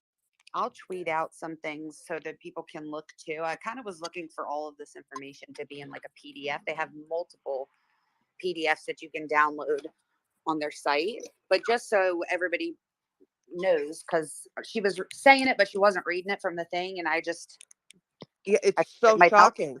I I, know I, it says why? Like, so. can you imagine? I mean, I want you to think about it. Let's say this guy cuts his finger. He cuts his finger while he's in the middle of doing the crime. And he only does one more stab. That means every cast off, all those rooms, he's only going to show his sample mixed with the blood on one cast off. Well, God almighty. If you're only testing 2 things, what do you think the chances are that you're going to get that one that his blood was mixed in? That just to me is, I don't know. Lori, about 4 days ago, I changed my profile. It says United States Marshals Retail. That was 4 days ago, and today we're finding out he shopped at Marshalls. Do you think I'm Papa Rogers? Mhm. Papa, Are you? Are you, Papa? Papa. Papa, Papa. So I'm going to read this, and it says, we'll skip the part about there only being one suspect and one victim, but it says if more than one crime scene, suspect, or victim is involved, the laboratory will accept up to 8 evidentiary items in the first submission. If probative information is obtained from the first submission, additional items will not be accepted unless special circumstances exist and the laboratory investigating officer and or prosecuting attorney discuss the submission of this additional evidence. If no probative information is obtained from the first submission, additional items may be submitted. Then it tells you to contact the laboratory, and then it says touch DNA analysis is permitted on weapons in murder and attempted murder cases, which is interesting, right? Because we have touch DNA from a sheep, and a sheep didn't kill them. So I wonder how that. It doesn't say that anybody can permit it. It just straight up says touch DNA analysis is permitted on weapons in murder and attempted murder cases. And then it says testing of blood trails is limited to 2 samples unless special circumstances warrant additional samples. That does seem kind of insane to me. Right? Do you know how much information you would miss by limiting? I mean, that's a ridiculous amount. Yeah, I remember listening to the guy who explained this, I think in that Spaces. Lori, is that where you first heard about it too? No, I heard it on Duty Ron. Oh. Ed is the one who said, you're not going to believe it. Idaho has this like funky rule. And I thought, Ed, not that I don't believe you, I love you, Ed, but that's what I was gonna it's say. sounding a little wonky to me. I had to go look it up myself. Yeah, I think it was Sun and Smiles had a Spaces with someone. Forgive me, I don't remember what his name was, but he was explaining it, and I'm not gonna lie, the whole time I was thinking, this can't be true. This can't be right. He must have it wrong. He's got to have it wrong. You know what's interesting is that I know they put out a press release when they started doing like the genealogy at the university, which was in 2021. But in looking at this, there's probably more to look at, but just in looking at this, main page, it doesn't say anything about that. And in fact, it says a known blood or oral sample from consensual. Oh, wait, no, I don't want to go there. If a suspect has not been generated, or if a known sample, and this is talking about DNA, or if a known sample from a suspect cannot be obtained, the questioned items may be tested without known reference samples provided the questioned samples are CODIS eligible. If a CODIS hit is obtained, a known reference sample from the subject is then required to confirm the CODIS hit. But then it basically just says it just needs to sit there until you get one. That can't be true, because they were really excited about the genealogy thing. But I will say that in that press release, they did specify that they were working with police in like different parts of or different counties to work on homicides that were cold, not active. So that's interesting because it's not referenced here. I also included the link in the chat for the entire rules of the lab, like what they allow for everything, not just homicides or whatever, just in case anybody wanted to see any of the other stuff. That is as crazy as that. It is a lot. There's a lot on this page for you to many different things, many different things to click on. I personally like the PDFs because I like to write all over them. But all right, are we thinking anything else? I'm glad I told people I wanted them to come up and speak, Jess, because I feel like a lot of people came up and talked. Me too. And I know. followed the rule. Well, and I said to a bunch of people today in Discord this morning, if I'm going to start just randomly calling people up because people were saying that they were nervous, and I said, I don't understand why you were so good in Spaces, and everyone, I don't know. I just get excited because I feel like everyone has a lot of good points and everyone has things to say that not everybody else has thought of. And I don't know, the second that I started reading this, the first thing that went through my head other than the thoughts relative to this was I'm going to need spaces or voices or something because I heard my phone going off repeatedly and I was like, it's I me. haven't got a chance to read it yet. I know she's not in there asking questions and she didn't read it yet. It's me. No, I did. I the second I saw it, I started reading and I dove right in. No shit. Yeah, I started marking it up. I like to go through these kind of slow, but when I got there, you know, I was, like I said, I was super proud when I was when I was reading like all the things they included. I thought, wow, they were really like, Yeah. for all the other statements that were so broad, like where it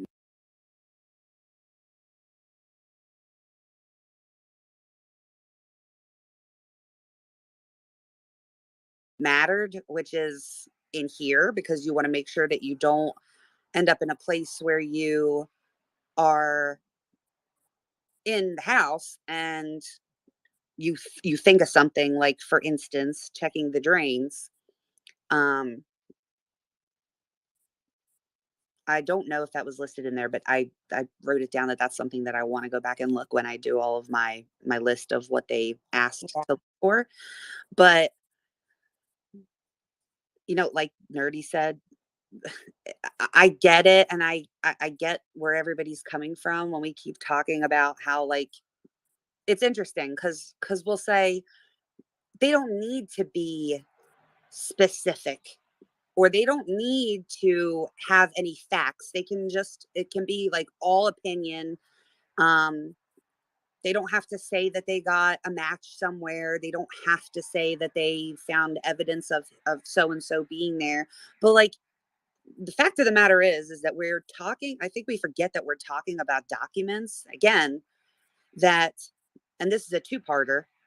We're talking about documents that justify you taking another American citizen's freedom away. And so it is important to be particular. I'm sure that there are people who wouldn't want me to write up a document of, say I go become a police officer tomorrow. Do you want me just putting like all of my opinions about you in a document that I'm going to use to then arrest you? You want to make sure that it's going to be factual. There has to be a basis in it. uh and like with this search warrant, there's a reason they have to be so specific, why they have to list everything they're going to take, why they have to make an inventory and give it to you that says exactly what was taken from your property. I mean, it has to be specific, and not for nothing. But I know that a lot of us are like, you know, I got accused the other day of like trying to prove his innocence and siding with like a serial killer. And uh, again, not for nothing, but like, we don't know. We're supposed to be going into this assuming That's right. he is innocent.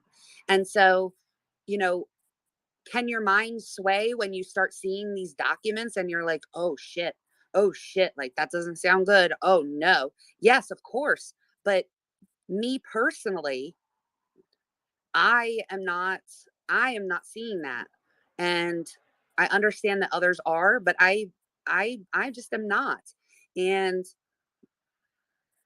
it is important to not just shrug this off in general, like pretend this case doesn't exist right now. This type of stuff is super important. Like, these are literally we should be active in this stuff. Like, it can go so bad. If you got to think about, there was a time, like there's a reason that the rules and stuff and these specifications for these type of warrants and stuff exist. And it was because there was a time where people were arrested for no reason because, you know, so and so thought that they did it, you know. And that's like, we came to realize that that's not okay. You have to, you can't just pick your suspect and then gather evidence that supports your suspect being guilty. You can't do that. So even though there are search warrants and affidavits, like, we're supposed to be reading this. Anything we read is not supposed to, um, it doesn't mean to make you think that that person is guilty. It's supposed to be just these are the facts that we found, and we think that it's likely that this person, I mean, this is where the evidence is leading us. I just have I just have like an uneasy feeling about it all. I was really hopeful that this was going to produce like, and I still am hopeful that the car and stuff is going to produce a lot of evidence. But in the same breath, when they ask for this affidavit, or when they do this affidavit and they're asking for this warrant, they in particular say that these are the reasons why it's highly probable that he has such and such in his house or at his office. So if he thinks that if we think that it's at the house or the office and the car is not mentioned and the parents' house is not mentioned, I wonder how that's going to affect then when we look at different different warrants and stuff and other affidavits where it's like, well, we think it's most likely that it's here. And then it's like, well, you think it's everywhere. So why didn't, it's either, I don't know. I'm probably not making any sense anymore. I want Lori to go, but I just wish I could articulate the way that I'm thinking about this, because it is important to not just assume that because you're being provided an affidavit of probable cause from something that means that someone is just a shitbag and they did it. I mean, if you're going to follow it and read it and want to be actively participating in it, you have to be willing to just be listening to all of it and not just, well, if you say it, then it's so. He's guilty. Like, let's fry him. I don't think that's fair. I don't think that's fair, because if and I'm not saying that he's innocent at all, because I don't know, but I have to presume right now that he is. The problem with that is that if he is innocent and we're all saying that he's guilty, and there's a possibility that the person who actually did this is still out there, that makes me sick to my stomach. So I think it's important. You want to get the right person, otherwise the wrong person is just going to keep killing people. Go ahead, Lori. One thing I was thinking about when they did the whole SWAT thing and got him here in Pennsylvania, who is processing that scene? Is it going to be Pennsylvania processing, or do they take whatever they ask them to take and send it back to Idaho? Because if it was processed by Pennsylvania, I have the utmost faith in the Pennsylvania State Police forensics. I've worked with them hand in hand. I've seen what they do. I've seen what they can do. In one particular case that I was involved with them, it was a home invasion. No one got killed. No one got hurt. There was over 700 submissions for that one case. Like, they don't mess around when it comes to forensics. I'm a big fan and supporter of the Pennsylvania State Police, and also I cower from them just because I am aware of how thorough and at times aggressive, but always fair. But still, yet I'd rather avoid them in any way that I can. I'm not sure. I want to look. I'm sure that the warrant would say that, Lori. I don't know. That's what I mean. I don't know. Same thing with the car. When they took the car into possession there, who processed that car? Was it our FBI? Was it was it the Pennsylvania Bureau of Investigation, like the FBI that's based here? Well, or was it state police from here? Or was it none? Was it shipped back to Idaho? If you look at the Washington search warrant, all of the seize items from his house, which I don't know if anybody got that far, but they didn't seize any. They ended up going in for the one at his office, and they walked out with literally nothing. But the one for his apartment says that they all seized from residents and currently stored at Washington State University Police Department, which I thought was odd. But it doesn't say that they sent it to like a forensics lab or anything. So I'm assuming that that's kind of like it's purgatory, right? Maybe Idaho police are going to come get it and take it to their lab. Wouldn't you want Are the, everything F- processed by the are the same? FBI not like? I mean, I know that they're helping out or whatever, but don't they have like a fair bit to do with making sure that shit gets done? No, No, I don't think so. They do in their app. Like if they asked if they could use their like evidence processing, they would do that, but they decided to use ISP. So like Pennsylvania can't say, well, since it's here, we're just going to do it. Right, that's what I mean. Like, is it? Yeah. Is that how it's going to work, or does it have to go back to Idaho? Because if they let us handle it, I can guarantee you they emptied that damn house out. Like, they take everything. If they even think it's remotely involved in anything, they'll make it fit in the warrant. But Lori, I wonder how they differentiate between the parents and their stuff and his. So they could say, we need to go in, like they don't know what his devices are. So let's say they go in and there's I don't know, an old thumb drive or something, and they're like, I think they would take any devices out of the house, because if he had access to any of those devices at any time, they would be evidence. But not He could before have the murders, not like they would have to that would have to be in their probable cause to do it. And if he wasn't home before the murders, then technically those devices wouldn't say anything about him planning a murder. Well, we don't know that. We don't know how long he's been planning this or anything else. That is true, but you know what I did notice? Did you see there was a particular part, I'm going to let Claire go while I actually find it, but there was a spot where they specified dates for something, and it was August 12th or August 21st. Oh, right here. It says, based on all the foregoing information, there is probable cause to believe that evidence of the above listed crimes exist in the below described digital devices, and that there is probable cause to seize and search those devices for the evidence of the above crimes for the date range August 21st, 2022 to 11:59 p.m. on November 14th, 2022. So that effectively, I would assume, unless they have like a pay as you go thing. So if they find something and it dates back further than that, but they specified a date. So they're saying, like, I wonder where they pulled this August 21st out of, because that's the day he got a ticket. When did So, he move can I to say something real quick? Washington? Of course.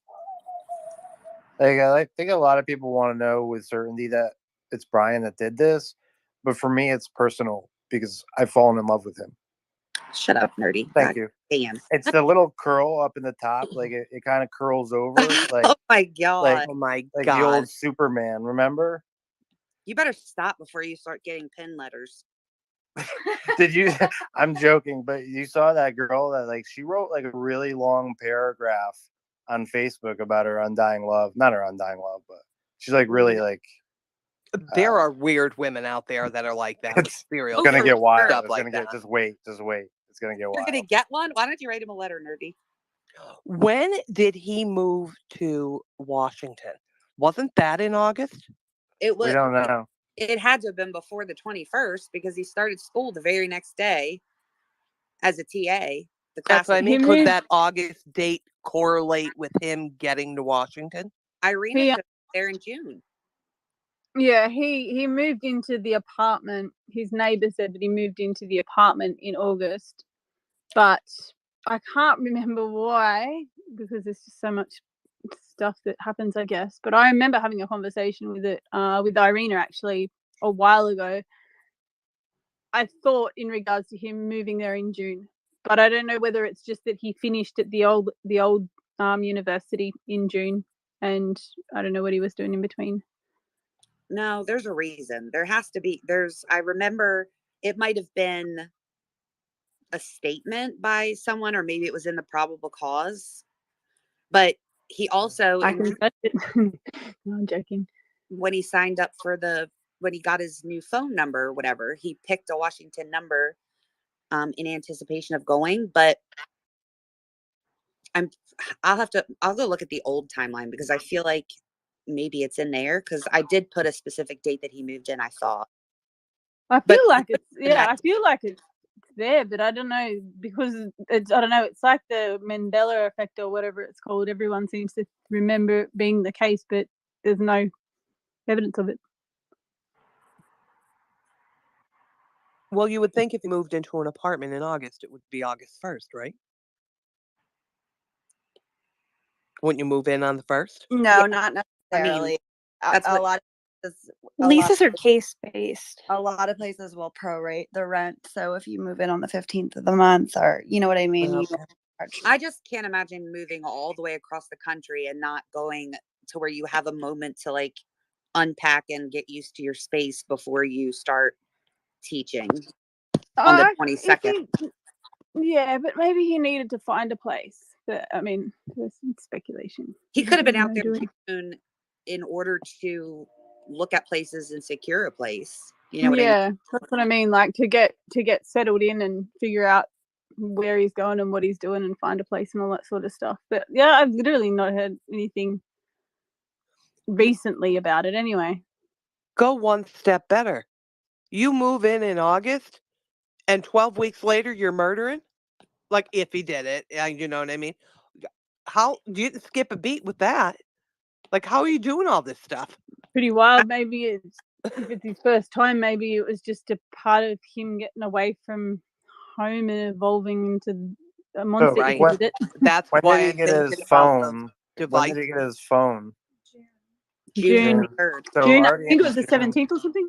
And so he already requested a Washington number at that time in June. So I suspect it was around there, right? Well, he would have gone to Washington to do the PhD rather than get the PhD to do it in Washington, I imagine. I don't really know how it works. Would that be right?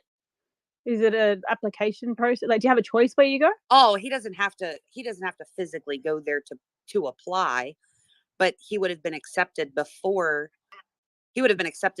then, but he would have to make arrangements. Not everybody is like me personally. I would not be comfortable because pictures are always different. I would not be comfortable with just showing up to move in.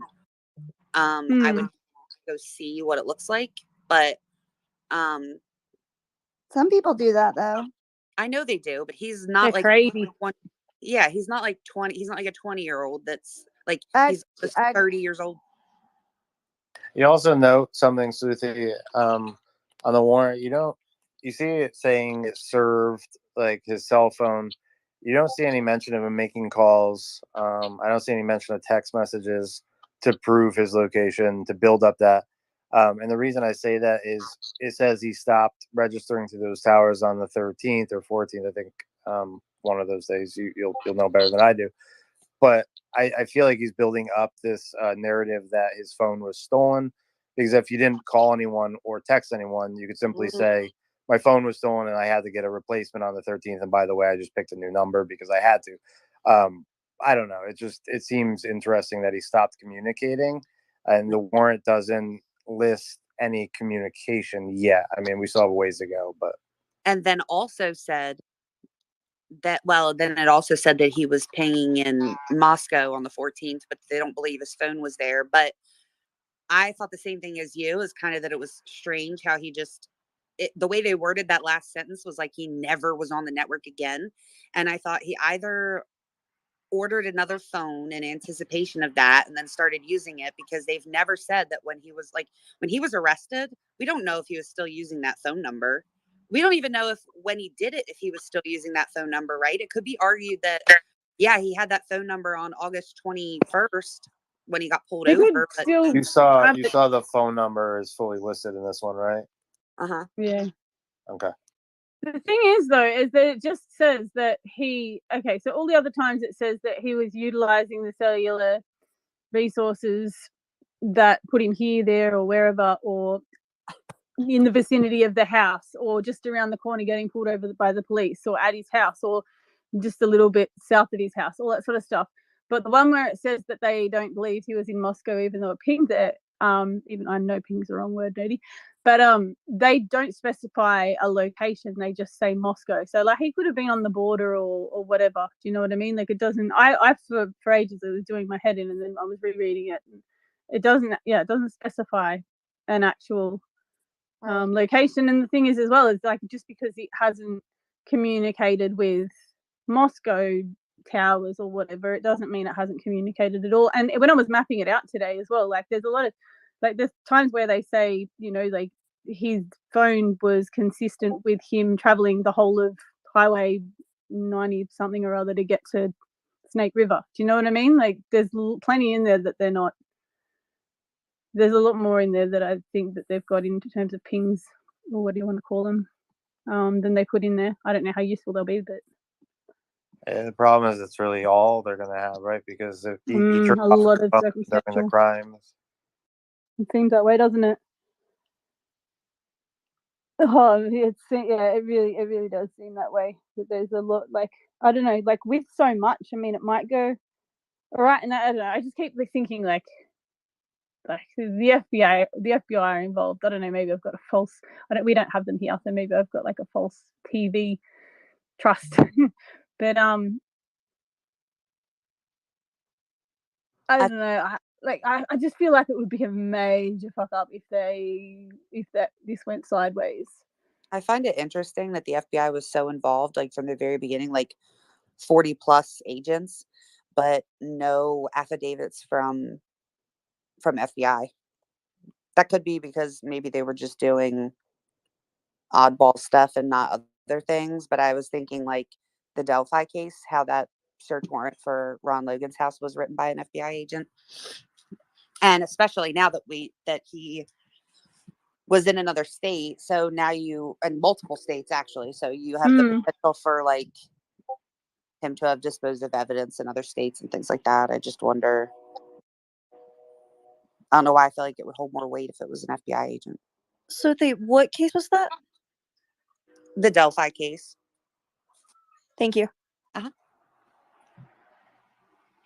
I'm just thinking now that you just said that, I do think that there may be more FBI involvement than what we may think because of evidence and the whole Pennsylvania, Washington, Idaho. That's what I was just wondering. I think so. I think that they may be involved more than Wouldn't what we that think. make it federal though, or does the actual crime have to cross? I think it's the actual crime, but since they were invited by Idaho. Well, is disposing evidence of a crime or driving around with evidence? That's what I'm saying. And as soon as you said that, I thought, oh, yeah, tampering with evidence, disposing of evidence. That's what I That thought. would be a crime in Pennsylvania.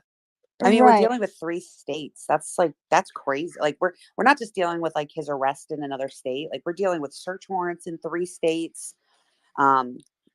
Because they have to.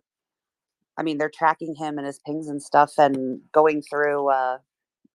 Like I feel like probably not everyone was willing to hand over surveillance footage just because they were asked in Idaho. So then you've got like subpoenas in that state for people to do stuff and things. I just wonder, it just seems like really something really big for just a tiny department to be the only one. Like, when are these going to merge? Like, Washington has like their own thing. When are they going to merge? How are they not merged? Don't they have to be? I don't know if they would merge. They might be merged already, and we just don't know it. I think maybe now that we've said that about the evidence in different states like that, I wonder if they're given the bare minimum of what they have to give because they are going to like blast it in discovery. Is it going to be federal? It can't be federal. Like there's It nothing can't be, federal. yeah. It's not a federal crime, and I mean, it's no different than like when Casey But and Vicky White left he was in prison. Loma, Colorado, let's It's say. no different than when Casey and Vicky White left the state that they ran away from. right? And the ATF and whoever is after them, sorry, not ATF, U.S. Marshals, they arrest them. They have to get warrants for the hotels they stayed at and search warrants. But ultimately, they go back to the local jurisdiction. The FBI was only there to assist them, unless there's a federal crime here where it like gets into something well beyond what we saw in Moscow. There's no reason it'd be federal. Also, they'd have to commit crimes in other states to be under other states' legislation, I imagine. That's what I I mean. mean, What's again, I considered a think people are crime? forgetting that's what extradition is for, guys. Literally, there's no. Again, the FBI doesn't get involved. If I go to Pennsylvania and commit a crime, I'm held accountable to Pennsylvania statutes and laws, not a federal statute and law, unless I'm breaking federal like laws. I don't know where people get this notion that if you commit crimes, you're held accountable in every state. You'll be, Mhm. and then the states will come to an agreement on what they're going to do, which crimes are greater, and how, and that's what extradition is usually for. Uh, you have to report to each. I've seen it in Connecticut. Like people come into New London court and they get shipped right back to Massachusetts, but they have to report to both jurisdictions in which they committed the crime. Doesn't mean it becomes federal because they've committed crimes in different states. They have to commit a federal crime. So why do you think? You would have to go through the whole thing of what we're going through now I'm just on wondering the with the federal side. Like he would have to be charged federally in a federal court. So Like I'm it would be a saying whole other to do. with the affidavits is what I'm talking about. There was a large FBI presence because there was people all over. That's the impression we were under, because everybody was everywhere. So they had people that were everywhere that was also going to be able to do the interviews and whatnot. I'm saying why, like, at what point would they I be guess the writing best example, affidavits? I could get for it to like be escalated, and I may be wrong, and I will we'll cover this tomorrow. Try to, but if they found out that he killed these 4 victims because they were gay, right? That's a hate crime. That's a federal hate crime, and then the FBI would jump in. But there's no crime just because you commit different misdemeanors or felonies in different states doesn't mean they're aggregated and then the FBI comes in and charges you. It has to be a federal crime. I don't want them to charge him. I just want them to write an affidavit. So is it because the girls were young? Is that why? Is that the only reason why they were writing search warrant affidavits for Delphi? Again, that's a process of helping. I mean, and I think that Delphi, well, you're saying that the FBI wrote the affidavit, but it's still not a federal. It's not. No, I'm He's not not saying going to it shouldn't be federal court, right? yeah, this shouldn't be a federal case. I'm asking why FBI, since there were so many of them performing these tasks, why none of them wrote the affidavits like they did in Delphi. Yeah, I don't know. That's a good Well, question. were they witnesses, or like at least not witnesses technically, but like were they the cops? Maybe. I mean, I guess by the time they were published, they would have had time, since they had been talking with the FBI for a while, to have FBI come out and say something. But They when maybe they. Ron I don't. Logan was, they still didn't have the guy caught. Like they didn't know who did it, but the affidavit of probable cause to search Ron Logan's property was written by a FBI agent that was helping on the case, and she put everything, like she was putting, where he was seen on surveillance footage, what conversations he was having um, with his cousin, who, and in fact, she wasn't even in that conversation. Like in her affidavit, she was like, in so and so's conversation with Detective X and Detective Y, he told them that he drove Ron to a certain place. Like she was the one that was writing it out, and I just wondered why they were more involved than, let's say, police have been in Moscow, in Pennsylvania. So I don't know. There were FBI agents doing a whole lot because there were Yeah, people. in like laundry case, FBI come in, help, assist, write these things, but at the end of the day, they're not going the federal course. The FBI, I think we've had that explained before, but I'll try Yeah. to get clarity around it. I mean, any federal agent, we learned that like during Kaylee Jones, we were all surprised the Secret Service, but all these agencies are mandated in certain aspects to help. Doesn't mean it ends up in their jurisdiction or their court at the end of the day. Right, but they can, based on their experience and what they do, they can write affidavits. I mean, it could just be that, listen, we want to do this. This is from our, this happened in our town. We want to be the ones to write all the affidavits. But I think sometimes it helps to have an outside. If you're writing a thing based on your experience and your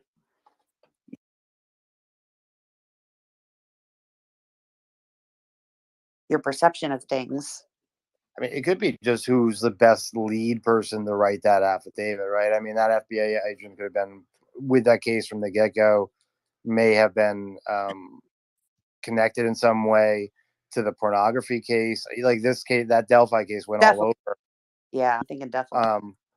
And so there could have been just a point person that was the best person to write that. I think that could happen, but I don't think that makes the homicide. They're not going to show up in federal court because the FBI agent wrote the affidavit.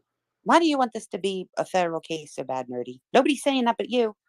Oh, I don't. People have asked like crossing state lines. No, I'm not. I don't want it to be. I think people have always like said that from case to case. Can this become federal or what? The FBI?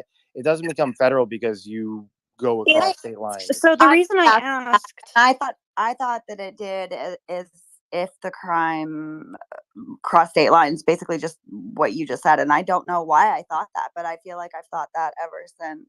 I feel like I learned that around like when all of this first started, back when we were at Gabby. But I guess I was wrong. Well, you're not entirely wrong. It Well, and they were on depends federal on land the too. crime. Right. It depends on something if where exactly it's committed. Also, if a minor is involved, if you kidnap a child and you cross state lines with that child, it then becomes federal. Okay. It depends on the crime. Right. There are, rules to all that kind of crap. Okay. I was told that the FBI is really, really busy. And so they have like a certain number of cases that they work, that they have jurisdiction in of various things. But when something like this happens, all departments all over the United States has the option to reach out to the FBI and say, we would really like your help. We really would like to use your resources. Could you please, we're inviting you into our investigation.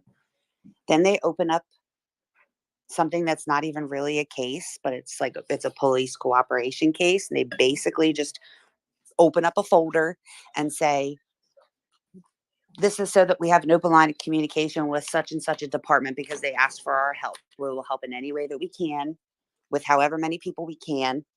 But they don't take over, because when the FBI, you have to think of the things that the FBI does take over, like what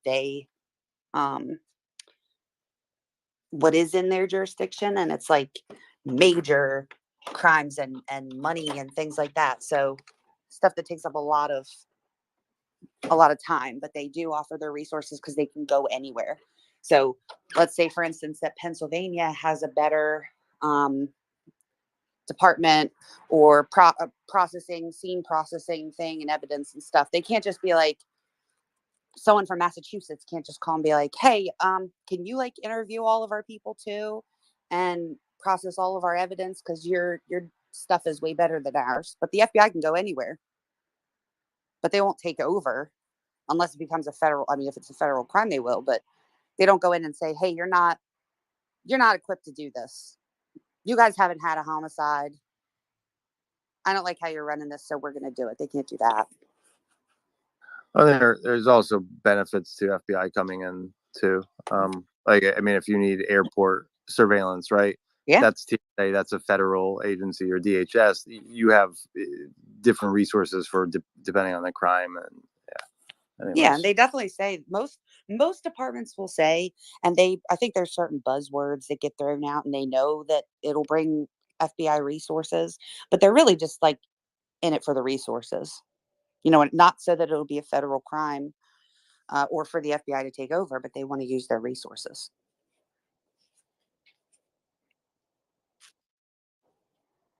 Claire, you can go ahead.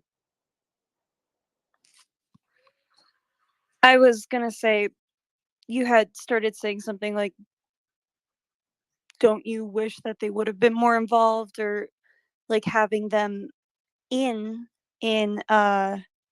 like having them more involved would essentially almost like double check maybe. And I don't think you finished your thought on that one. That's not surprising. I'm thinking many things, and also, how long have we been in here, Jess? No, Hours. but I that's what I thought you were gonna say, and I don't want to put words in your mouth. I was gonna say, I think if we had, like, if the FBI was more involved, let's say in this case, at least outwardly, maybe it would show less, or show like that more outside people are working. Like, I'm not just seeing a perspective from law enforcement. I mean, they are but like police on the case.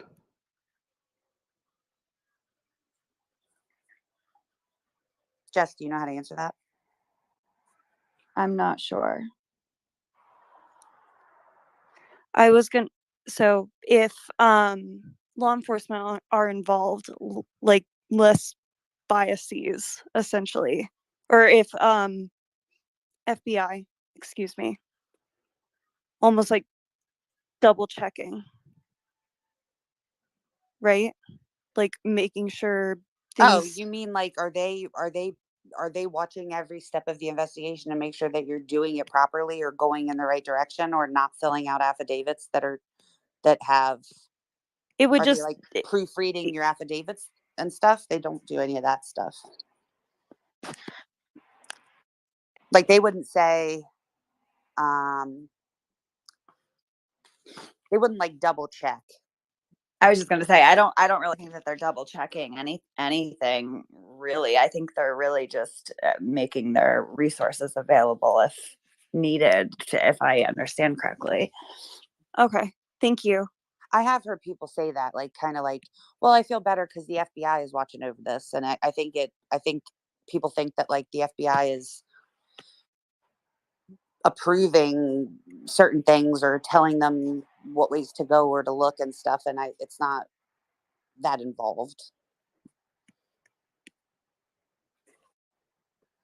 But if they say we've got 3,000 students who potentially could have been in contact with these people in the week up till they were murdered, and they've all left to go to various different states, which obviously we can't travel to, they'll go do that, and then they submit reports, just like the expert with the card stuff.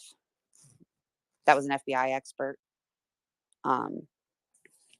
They just write reports, and then they use it for their stuff. They're just their resources. They're not managers. They're not managers.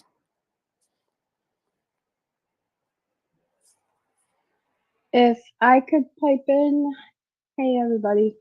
I was just about to call on you.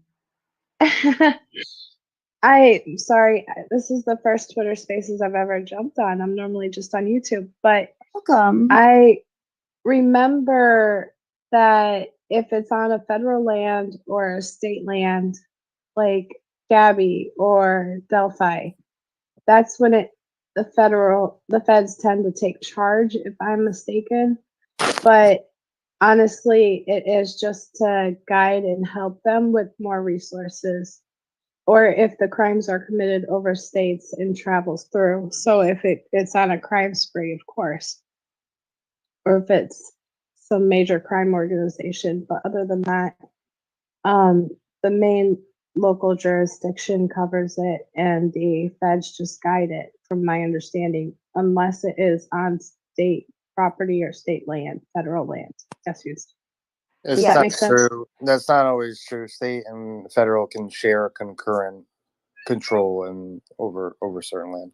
Depending on the case and if they have jurisdiction. But for instance, murder is not a federal crime. They don't have any jurisdiction. That has to be charged by where it happened. Right. So, But that's where I was wondering on the clarification on if it was on specific state line or federal land pending, if they would take more reign to it rather than just the jurisdiction, like have more hands on board than a typical assistance. if I remember, Nerdy with Gabby wasn't like just because just where she was in particular, as far as their like processing and things like that, that was up to them because it was their park. It's federal land, yeah. Right. So it just depends. And I know that they were like super, if you really think about it, we really hardly ever heard from them. And it was like where it happened. And it's because it was federal, but like and also we don't know what constitutes that. And I think that might have been where Nerdy was getting a little, and why it does get confusing is because we know that like one of the things that might qualify it would be like crossing state lines, but we don't know Right. what is crossing state lines. Like a person, like he wasn't a fugitive because he had never even spoken to the police. He had no idea that he was being Right. arrested for murder. So like in terms of him quote fleeing, like he wasn't fleeing. He wasn't a fugitive from justice, as far as I know, because he didn't know. He might have knew if he actually did it. He knew that he was leaving, but it's not like he had an interview and was told to stay close in case they got to talk to him. That's what I was thinking, or if there's other things that happen pending on if there's other investigations that look similar to what happens. And this is just in general. And that's why I was thinking, pending on each circumstances, because there's different scenarios that could mean, but also the feds do work in the shadows. They're never really in the forefront as much as the local jurisdictions are, from what I've noticed. I wonder, like, let's say if we found out that when he was in Colorado, he killed somebody, and then when he was in Indiana, he killed somebody, and then when he got to Pennsylvania, he killed somebody. To me, I feel like if that was one person each, that would be seven people in a span of 2 months. That probably then, and it might not, they may not even step in at that point, but I feel like it would be reasonable at that time. But what caught my attention was when the Washington agents showed, and that was from a different state when those agents showed up. Remember that night when they just trucked up in the middle of the night and tried to cover their faces? The Cowboys? Mm-hmm. Yeah. The one that caught my attention. He almost got drug Yeah. away. Mm-hmm. Yeah. We still don't know who that was. Was it Washington? Yep, from what I understand, it was Washington agents because their plates were all Washington State. That was hilarious. God. So that's why I'm wondering if other crimes could possibly be connected, or they already had taps on him. But then again, he wasn't in CODIS, so they might be running that through too because of how guarded he was. Transferring him back is what caught my attention, but it's also a lot of publicity in the same aspect. So my mind's running a million miles a minute on all of the scenarios it could be. I just wonder. I was trying to, because when the first affidavit came out, everybody was like, "Oh my God, we thought they had nothing this whole time, and they knew about him the entire time." To make it seem like, even week one, that they knew exactly who he was, and they started like building evidence against him, and that's not so. But I've been trying to. I want to try to pinpoint anyway. When they actually figured out that was who they were going to arrest, because if you think like, okay, so you have the surveillance footage and stuff, but like, sure, that looks suspicious, But it's not that suspicious because there was also like a food person driving around delivering food and people getting dropped off by private parties and whatnot. So that's like not enough to say someone definitely did something and should be I don't arrested. know. We all thought they did. Hmm? So we all thought they did. That was suspicious to us. Literally everybody. I didn't. To be honest with you, the whole reason why I didn't was because I was like, why won't they show us a picture of this car that was there? I don't understand. I still to this day, I think there are people that don't realize that they've never seen a picture of the Hyundai Elantra, like ever.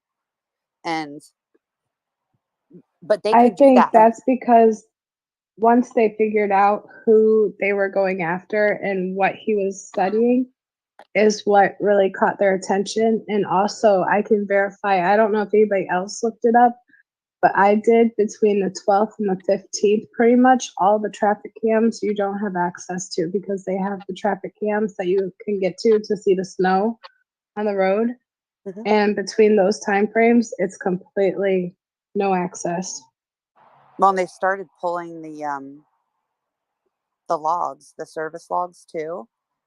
Uh, but of course, that wouldn't have included way back in August, and it wouldn't be like a traffic stop. But um, so basically, they're saying they saw the footage and they saw this car. Um, and then it was November 25th that they asked all agencies to look for a white Hyundai Elantra. So they were already, they definitely were looking for the Elantra before they knew who was driving the Elantra. And as far as I could see, the earliest that they would have known who he was November 29th when those two WSU officers Yeah. confirmed via his tags. But again, at that point, all we have is what we know that was seen on camera. Someone just driving around, someone speeding off at 420. Like that's all we knew. We didn't have cell phone stuff because it wasn't until um, Right. they did the But ping or the tower dump, which also didn't even show him. Right. it wasn't So, until they didn't even really know that they had the right car until they got the footage from Pullman. I think it was the Southeast Nevada street that crosses with Stadium Way. It was that camera there that they got a clearer picture of when they took that to the car specialist. He was like, oh, it's actually a 2000 or up to a 2016 or whatever. So like all of those things, like I guess took time. I can see how it happens. Like I suspect they didn't start querying and figuring out through the courts it was him until the 15th, until the Indiana police stop. I figured there's a gap there, and I figured that gap based on my own call to the tip line. I get that those people, the cops in Pullman would have had more weight because they're cops, but given that they're calling in and then you at a quick glance looking at him, you're like, well, this guy applied to police, he's in criminology. For the same reasons you're presuming he's guilty, would be the same reasons police glanced over him. And like they had 22 or what 21,000 Hyundai Elantras or white, like I think they glanced over it and then panicked when he was leaving. Perhaps yeah, those cops and sort of okay said, "Oh shit, maybe this is him." Verified through that police stop whether it was scratches. I don't know what they were looking for there. Just ownership of that vehicle. Confirming he owned that vehicle was important for some reason there. And then on the 15th, they started scrambling, and they had 2 weeks there to get those very preliminary basic information that we're seeing pings. We're not even looking at warrants to Apple or Google. We're looking at ping. So that was all very rushed in my opinion. agree. And then also there's like that period of crossover where they think they know who it is, but they're not quite sure, and they need a little bit more to be able to do anything with it before they even start looking at trying to get arrest warrants and stuff like that. So like, yeah, I think with the volume of tips that they were telling us they had, remember there was that crash Hyundai, like them taking time. I think they were vetting through all these tips, and at some point around the 13th to the 15th is when they realized this was likely their guy. I also think a process of elimination was the 2 plates rather than just the 1 plate, and went down from that way. Because how many transplants have that car versus the residents that would have the 2 plate requirement too? But I wanted to say thank you for having me. I gotta jump back down. But thank you. Love you all. Admire you all. Have a beautiful night, and I'll be listening. Thank you for coming. They didn't actually know. They say that in the affidavit that they didn't know that Pennsylvania was a 1 plate state. I think they just had to confirm with someone that it wasn't going to be argued. So, like, obviously, a Pennsylvania state police officer would know that it's not a requirement there. It's the back plate is there's 21 states that don't require both. Like, one of them is Arizona. So, I would imagine that Xana's car also didn't have a front plate. But of course, I mean, obviously, it doesn't fit what they saw on the camera. But my whole thing is you didn't see this white Hyundai Elantra park someplace and a figure clad in black get out and like go into the back of the house. So that we know of. Yeah. So it's like none of that. Yeah. I was just gonna say the other thing too is like the realization I've had is police can do shady stuff. They could have done shady stuff to confirm it was him, and then obviously have to backtrack to get the proper legal method for court. So that's something to keep in mind too. Definitely that, and I think that's definitely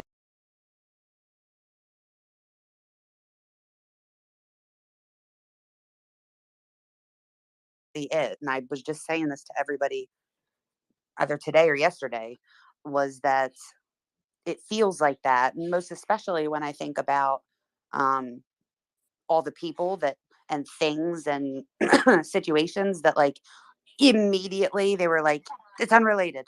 It's unrelated. I know it looks exactly the same, but it has nothing to do with this. I was like, it almost seems like how could you even like Kaylee's family was like, how are they clearing people this fast? I don't understand. And it makes sense to me if it's because they already know who they're going after. My thing is though, is that I agree with you, Nerdy, that stuff like that does happen. I just hesitate. It makes me hesitate when I think about how you filled it in and hoping that you filled it in well enough to where it doesn't look like you've filled it in. You know what I mean?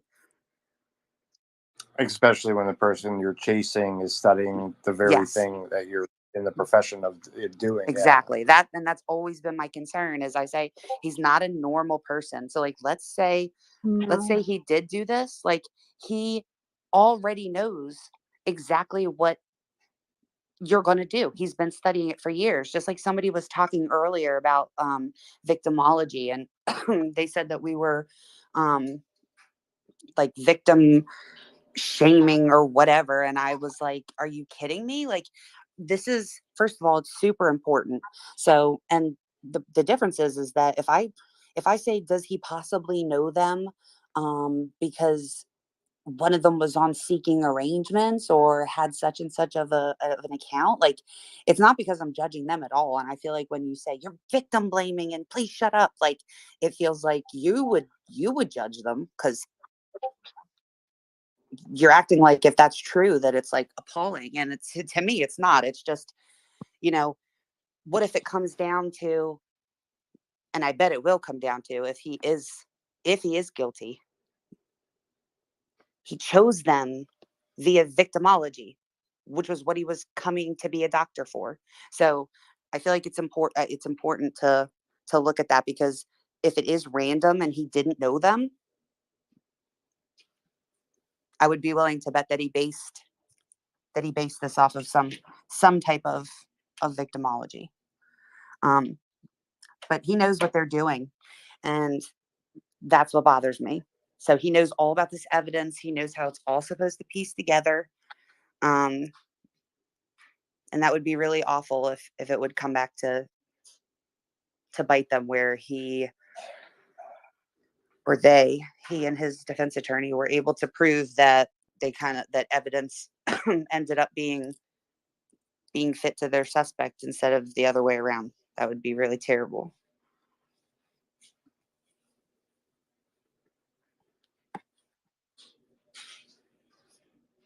Have we had enough of this for tonight? No, keep talking. We definitely got sidetracked. We were talking about the search warrant, and then we got totally sidetracked. But It's all been about him on the case, though.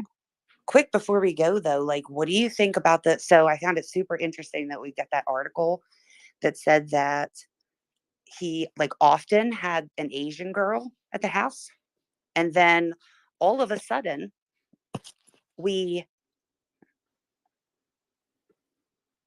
actually Some more brunettes. Cool. Well, yeah, that too. Although some of them, I don't know how they don't fry their hair off. They're beautiful hair. But some of them are blonde. But I just was thinking, like, at one point when we saw that, we were like, how many people could it possibly be? And there was a girl, we did find her, Irina found a girl. There's only like 1.3% of the students are Asian, which is like super small. And one of them happens to be in criminology also. And we were like, That's racist. It's not racist. I'm sure I'll be called a racist after this, but I am not racist. I probably, if I go check the comments, it probably already says I'm a racist before you even said that, but that's not. And I was trying to word it carefully, but I think what I'm trying to say is getting lost. But like the two names of the people that also shared an office, I wonder if one of them is a girl, and I wonder if it is also the girl. I can't believe that they didn't redact those names. This surprises me. Yeah, that was kind of interesting. But I guess they do give that little disclaimer in the top that says kind of like, I don't have it pulled up in front of me because my iPad is charging, but it said something like, but it doesn't mean that you don't have like a civic duty to basically like help catch bad people. I have to say it's a much better sentence that they wrote. So maybe the only people that they were interested in protecting in that affidavit would be the two surviving roommates, which would kind of fit because they definitely also gave his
number away.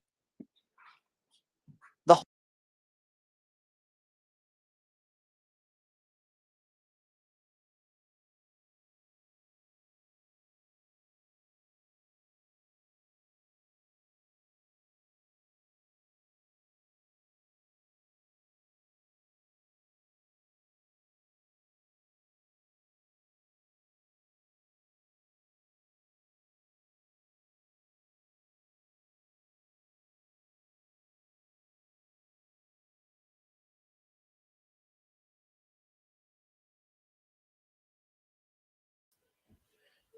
Hey everybody.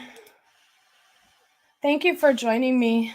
Let me see if I can get into Brian Entin's now.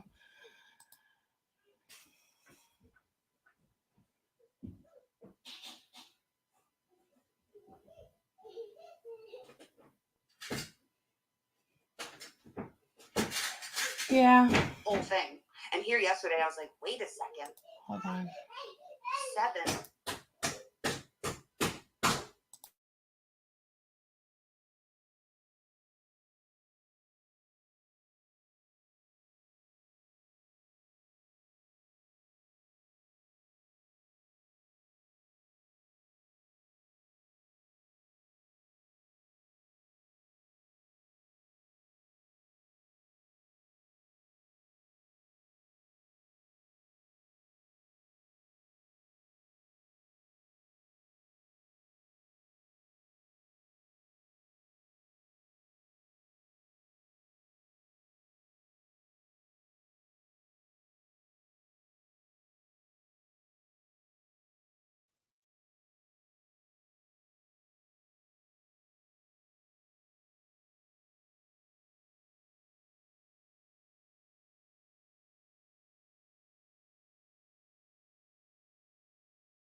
Soon that it was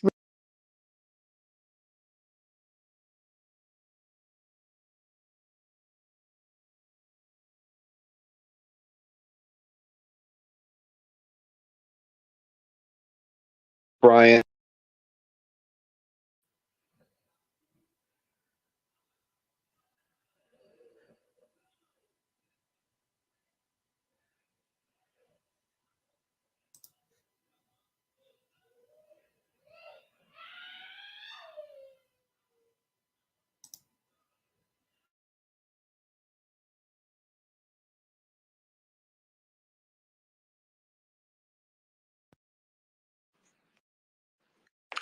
Hey everybody, this is Brian. Hope everybody's having a good night. Wanted to get on here tonight to discuss the unsealed search warrant in the Brian Koberger case. I wasn't really expecting this to be unsealed today, so it kind of came as a surprise this afternoon when we were able to get it. So just kind of wanted to go over it with everybody. We haven't really had any other significant developments this week since I left Idaho after the hearing the end of last week. So just wanted to get everybody up to speed. I have Jennifer Coffendoffer with me, former FBI agent who's been following this case closely. Jennifer, are you there? Yes. How are you, Brian? Good, good. How are you tonight? Oh, I'm doing great. Yes, this was a big surprise, right? At least Yeah, you're I just coming. missed you. I meant to watch you on News Nation a little while ago, but I got distracted. I'm working on another story too, so I suddenly lost track of time. But thanks for hopping on here. I know you've had a busy night. Oh, no problem. Yes, look forward to it. So what did you think when this came out? I wasn't expecting them to unseal it this quickly. Well, I had a little bit of inside information. I don't know, they might even be on here that it would be coming soon, that it was really just a matter of administration. And March 1st, was kind of the date I think some of us were looking for, that it wouldn't be unsealed after that date. It would be before. And certainly it happened quicker than I thought it would. Yeah, no, same here. We had all put in the request for it, and then I wasn't expecting to get it. So if those of you who have it, it's I think it's like almost 20 pages long. A lot of it is just kind of a repeat of the probable cause affidavit from Moscow PD, but there are some really big new nuggets. One of which we can talk about first, is the list of items that were taken from Brian Koberger's apartment in Pullman, Washington. His office was also searched at Washington State University, and I tweeted a video of that, Jennifer. I don't know if you saw it. We actually, when I had kind of a slow day in Idaho, I went over to Washington State, found the building where the criminal justice school is, and his office was actually like downstairs in a basement. It was really weird being in that building, like thinking about him walking around there and going in and out. But anyway, the search warrant didn't really have any items taken from his office, even though they searched it. But they do have the list of items taken from his apartment in Pullman. So maybe we can just go through them, Jennifer, and you can kind of tell us what you think. The first thing, one nitrite type black glove. What do you make of that, Jennifer? So these gloves are very unique. They're unique because they fit very tightly on the hand. And the reason we even wore them in the SWAT program was because you needed to be able to manipulate things like flashbangs, as an example, that are very, more intricate. The trigger, to feel your trigger, things like that. So these are very specific gloves, and it's interesting. I thought there was only one. Of course, a lot of people jumped that, there was the other glove that was, found 11 days, I think, after the search. From the pictures I've seen, there's, no match there. It's a completely different kind of glove. But it was interesting. There was only one. And I didn't quite know what to make of that. I would have expected the pair to be there. Yeah, that is interesting. One. Then one Walmart receipt with one Dickies tag, two Marshall's receipts. Granted, it doesn't say what's on the receipts, what items, but the first thing I thought was, I'm assuming there must have been something on there that they thought was relevant, or would they have taken those no matter what?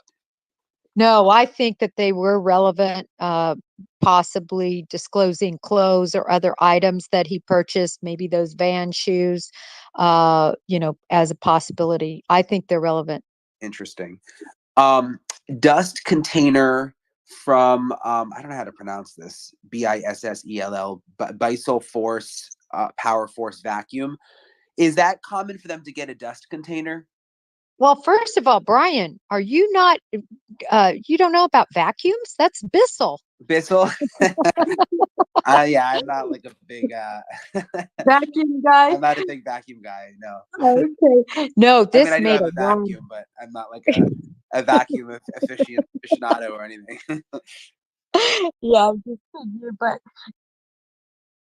no, that was very important, because if he did do any cleanup and just failed to empty it, and even if he didn't fail to empty it, or in other words, it was empty, there would still be remnants. And I think that was a very good call. In fact, we haven't seen the warrant return for the dad's house. Right. But where, we saw him using a vacuum later, and I certainly hope that they grabbed the vacuums and shop vac from that search. So I was happy to see this. So what would be in there? Would it be like hair or DNA? I mean, what could be in a vacuum? Oh, hair and fibers. As you sweep up, even smaller particles of possible blood, dried blood. So it was very important that they get any cleaning type, brooms, brushes, vacuums, all of that should have been taken. So the next item is 8 possible hair strands. And one thing I was wondering when I was reading this on air on News Nation earlier, so they've got like 8 possible hair strands as one line item, and then later there's one possible hair strand, and then another line item, one possible hair strand. Are they separating those, do you think, because they were like found in different places, or you know what I mean, Jennifer? Like, because it's interesting how they've separated those out in the list. Well, how this works when you go in and you're responsible for evidence recovery is each room is labeled, typically with a letter. And you have different people responsible for that room and that evidence recovery. And then you have an overall sort of manager. But Okay. as things are being written, it is very possible that one person was writing hair strand, another person was writing hair, and then the person that put together the search warrant return, which is likely not the people that were keeping the logs and so on and so forth, he verbatim wrote what was on the log. That's one possibility. The other possibility I thought is they could be differentiating a strand, Brian, like long hair as opposed to a smaller hair. I see. I could see it going both ways, but I tend to think whoever was doing that log maybe changed their vernacular. Okay, interesting. So it might just kind of be semantics. It could be. When they say possible, one possible hair strand or one possible hair, I mean, I'm just thinking like I would know what a hair looks like. Why do they write possible? You know, agents and officers do that just to cover themselves because what would happen if what they thought was a hair ended up being a very small and very fine, tassel off of something or some sort of, fabricy tassel. I would say it's 99% a hair. When you see possible, they're just covering their bases. I guess they're waiting for it to be like officially tested.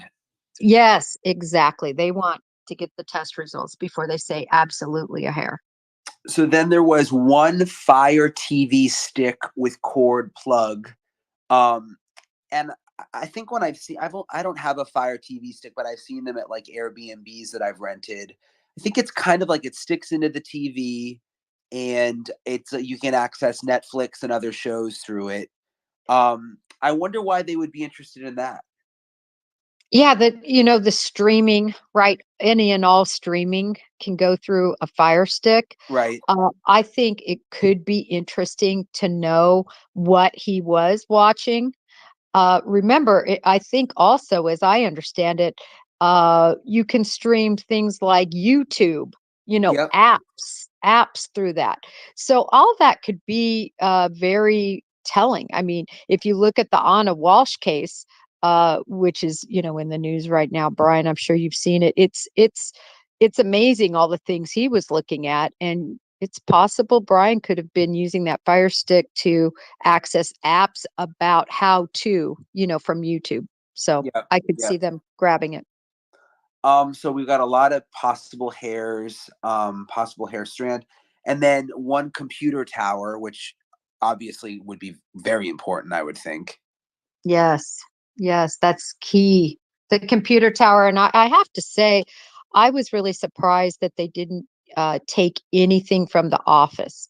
It leads me to believe either he never returned to the office, that's their belief and there, Yeah. was undisturbed, or B, there was no computer there, that he had a laptop he took in and out. I was expecting something from the office, but it was vacation time, Yeah. after November 13th. And it's possible he never went into that office, and that's why they never Yeah, took and him. it's my understanding he shared the office with another like grad student. Ah, So maybe you're right. He had a laptop and just kind of plopped himself down in there when he was doing work or whatever, or meeting with students. But maybe it wasn't like a place where he kept stuff just since he shared it. And it was interesting because in the building where his office was, you've got part of the criminal justice, um, like faculty and professors on I think it was the first floor when I went in. And then down in the base. So I was looking for his office on the first floor and like chatting with the professors and stuff. And one of them was like, no, his office was down in the basement. So I went down into the basement and it was kind of interesting because like on all the windows they had these, and I have some pictures, I could tweet them later. They had like these signs on the windows that said basically if you're here from the media, like call this media relations number. So I guess I wasn't obviously the only person that had like gone wandering around this building. But I went down into the basement, and then in the basement was where his office was, but that's when I found out that he shared it with another person. Um So, but again, it was just weird going in and out the front door, just like thinking how many times he had come in and out. And there were a lot of students there. Obviously, school had started again at Washington State University. And they're just like, young students walking around. And it was just, I guess it was just kind of eerie being there. You know what I mean, Jennifer? Because it was like kind of thinking about him there around all these young people when mostly I'd been at the house where the murders happened. But to be in that setting, it just felt weird. Yeah, no, I totally see where you're coming from there. I can't imagine walking into 1122 King Road. I mean, like inside, how eerie a feeling that would Oh be. my gosh. Yeah. I mean, you would just because your mind wanders. With everything we know, it wanders, and I could see yourself going in there and thinking, oh my gosh, when was the last time he was in here? Was he thinking about this, on a daily basis, when he Yeah. was in there? Just it's eerie. Did you get to see his office, Brian? Like the interior? No, so they had it Oh, was like in an interior hallway that the door was locked. So I could only see I think it was office number 12, if I remember correctly. And I could see through the window and I could see the 12, but I couldn't see into the actual office. But the other weird thing was on the walls, they had names of all the PhD students because a lot of them teach classes, and I noticed that his name wasn't anywhere. So I think they had gone through very quickly and gotten rid of like his name on all the sign up sheets and that kind of thing. yeah, I could see them doing that. Even though, he's obviously innocent in the eyes of the law. There's been a lot of information disclosed in that 19-page affidavit that would have many people believe he is guilty of this crime. So Yeah.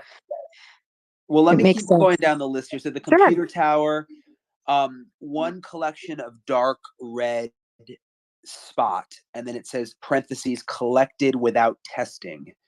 What do you think? I mean, so what, it just says one collection of dark red spot.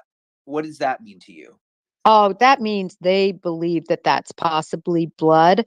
Um, I guess that's a teeny bit obvious, but that's why they took it. They think it's blood, but they didn't field test it. And so, which is smart because you don't want to put anything that could alter it in any way with just a field test as opposed to getting it to a lab so it can be extensively tested there. So they I was glad to see that. I was shocked to see not much more of that. I would have expected more, Brian. Yeah, it's interesting. It doesn't say what they found the dark red spot on though for that line. Um, Yes, it doesn't, and they're keeping it. When you do these evidence collections, you keep it very non-specific. so It's then normal. it says two cuttings from I think it's uncased pillow of reddish brown stain, parentheses, larger stain tested. So I guess some stains that they found on pillows. Right. And they don't tell us the testing, but I would guess, that is blood. I Yeah. mean, that would be the inference. That's why they took it. They field tested it. And, it's going to be very interesting to see whether that's his blood or one of the victims' blood. That's what we don't know. Yeah, I'm just trying to think like would the victim's blood be on his pillow? I mean, well, how could you explain that? Well, this is what I'm picturing. And please, trigger warning for anyone on here. In this sort of a crime, especially an arterial bleed would completely spurt out.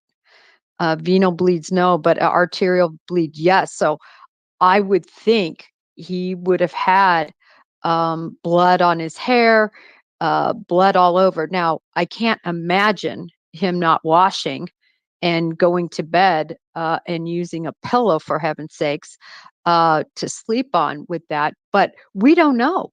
We Right. don't know what he would or would not have done after a crime like that.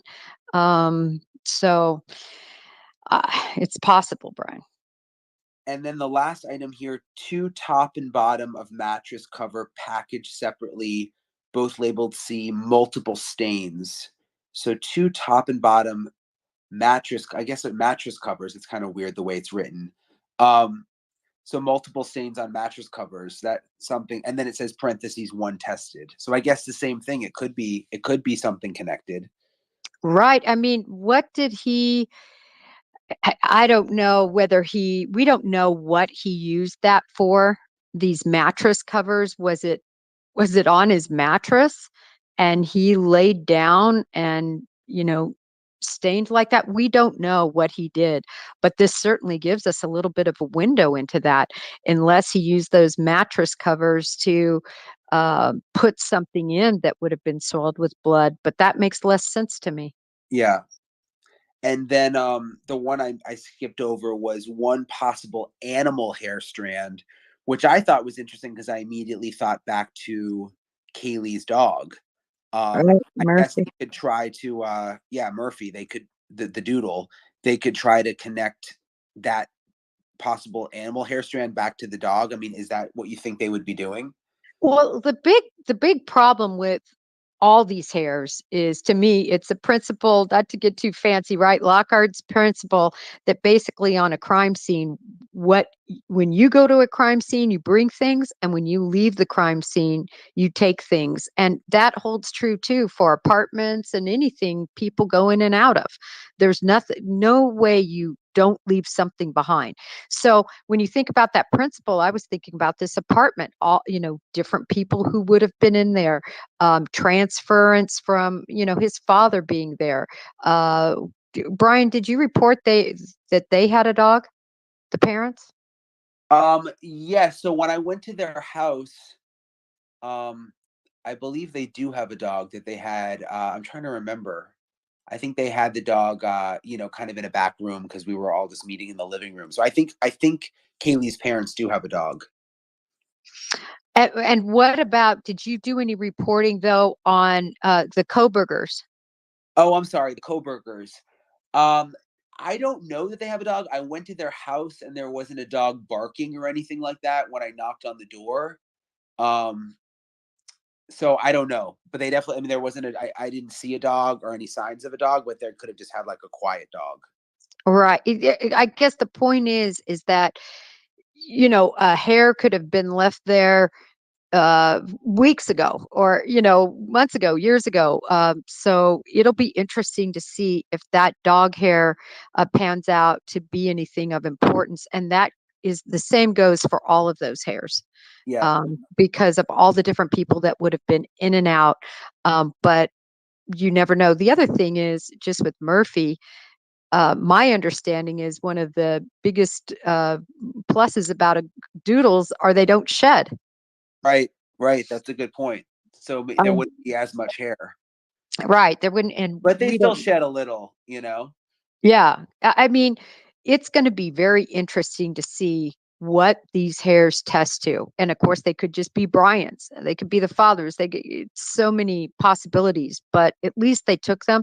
I'm just quite frankly surprised there's not uh, more hairs. Well, one More thing I fiber. was surprised because Nancy Lou was out there and got all that video outside the apartment when they were pulling out all of the boxes and stuff, the police, Yes. and it just looked like a lot more stuff than what's listed here. I totally agree. I've been surprised at this list. I also thought they would have taken clothing, Yeah. gloves, shoes, socks, because there's all this transference that could have taken place after that crime. Not that he wore any of that there, but there's could be a transference. I was just surprised at the lack of what's on that list. So And would they have to list everything they took? they have to. I mean, there's very specific rules and timeframes, and you have to list everything you take within the parameters of the warrant return. And you sit there before the judge and you hand it to them, and they go over it, and you discuss it. That's how sort of a return works. So I was surprised. So two other things I noticed that I want to ask you about with the new unsealed warrant. Number one, it was clear that they went in to look for a weapon that was listed in part of the paperwork, that was one of their, reasons that they were going in, that they cited to the judge. But then obviously no weapon, no knife listed in what they took out. So I'm assuming that means that we still don't have a murder weapon at this point, at least that we know of. You're right, Brian. We don't, that we know of, unless it was recovered at the parents' house or in the car, because we haven't seen those warrant returns. I've always been of the belief he would have hid that or buried it, saved it. Certainly, if he ever had any predisposition to commit another crime, but we don't know. But certainly, I think many people thought it could have been in his apartment, and the smoking knife was not there. Yep.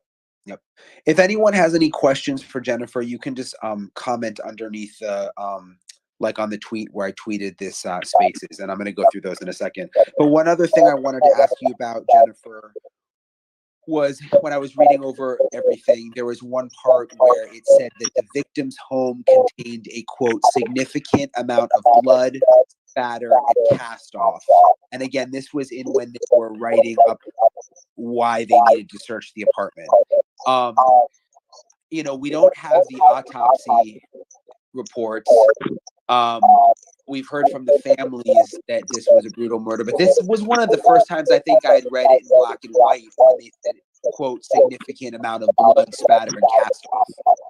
Right. It's, it was important to put that in the warrant paperwork, because they need to prove the and for the judge to see the violence that was there and why this spatter and cast off could be transferred. So it was important for them to put that verbiage in there. But it certainly paints that picture for all of us, right, of the brutality that took place. And as I said, you would believe, based on what happened, that he hit arteries, and arteries are going to spurt and splatter like that. Yeah, spatter and then cast off. Is that a common term to use? I never heard of that. I have to tell you that's I haven't heard that particular verbiage, but how I read that is, I think of spatter as being more small, little, spatter, smaller, and then I think of cast off as being a larger cast of blood. Let me read through some of these comments. Sorry, I think there's a little bit of an echo that I have. I don't know why, but a lot of people are saying he could have used the mattress pads as seat covers, which is kind of interesting. I hadn't thought of that. But why would you bring them back? Right. You wouldn't bring that back. That's why, you wouldn't use it to dispose of anything and then empty out, say, your clothing and then bring that back.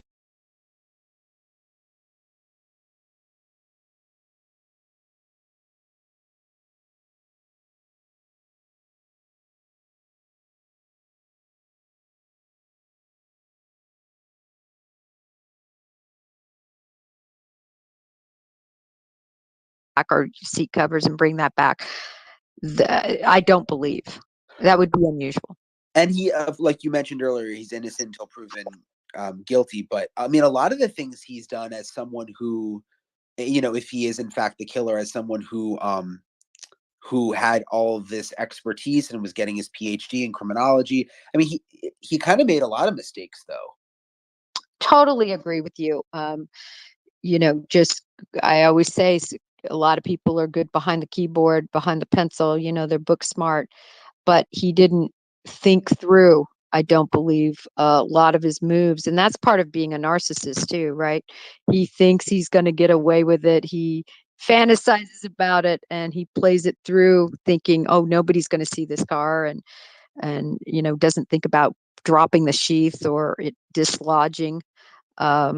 And then here we are using his phone, as opposed to another phone, thinking turning it off wouldn't be a red flag. So he made a lot of mistakes. I wonder if that'll end up being a defense. A defense attorney could say, look, this guy has been studying this for years, and why would he, if he actually did it, why would he have made all these mistakes? Well, I will say, just because that's my major too, and again, I don't have a PhD or wasn't working on a PhD, and I don't have a master's, but in studying it as my undergrad degree, you really don't study how to commit crimes. You certainly study the criminal justice system. You study law. You study the administration of criminal justice, but there's really, I can think of a deviant behavior class I took where we in depth studied serial killers and sexual crimes and things like that. But it's not the mainstay of what you study. I think it gave him somewhat of a leg up understanding the criminal justice system, but I don't think it gave him much of a leg up on how to commit this crime. Yep, that makes sense. Mariah on Twitter said, do you think he dropped the knife on the long route back to his house after the murders? So I drove that route, Jennifer. I don't know if you saw that. There was one night on Banfield, we drove the route that he took, which was so interesting because it was like this really, really roundabout way to get from the house where the murders happened in Moscow to his apartment in Pullman. Like he went way out of the way, way down this country road in the middle of nowhere that took, I think it ended up taking us like 25 minutes where it would have taken like 10 minutes if you just went the straight route. But I was thinking if he did throw the knife out the window, it was all like country farmland. I mean, it seems like a really big, long area for them to search. And we never saw anyone out there on the side of the road or heard, we probably would have gotten a tip or something if they were out there looking. Right. That would be so vast for them to search.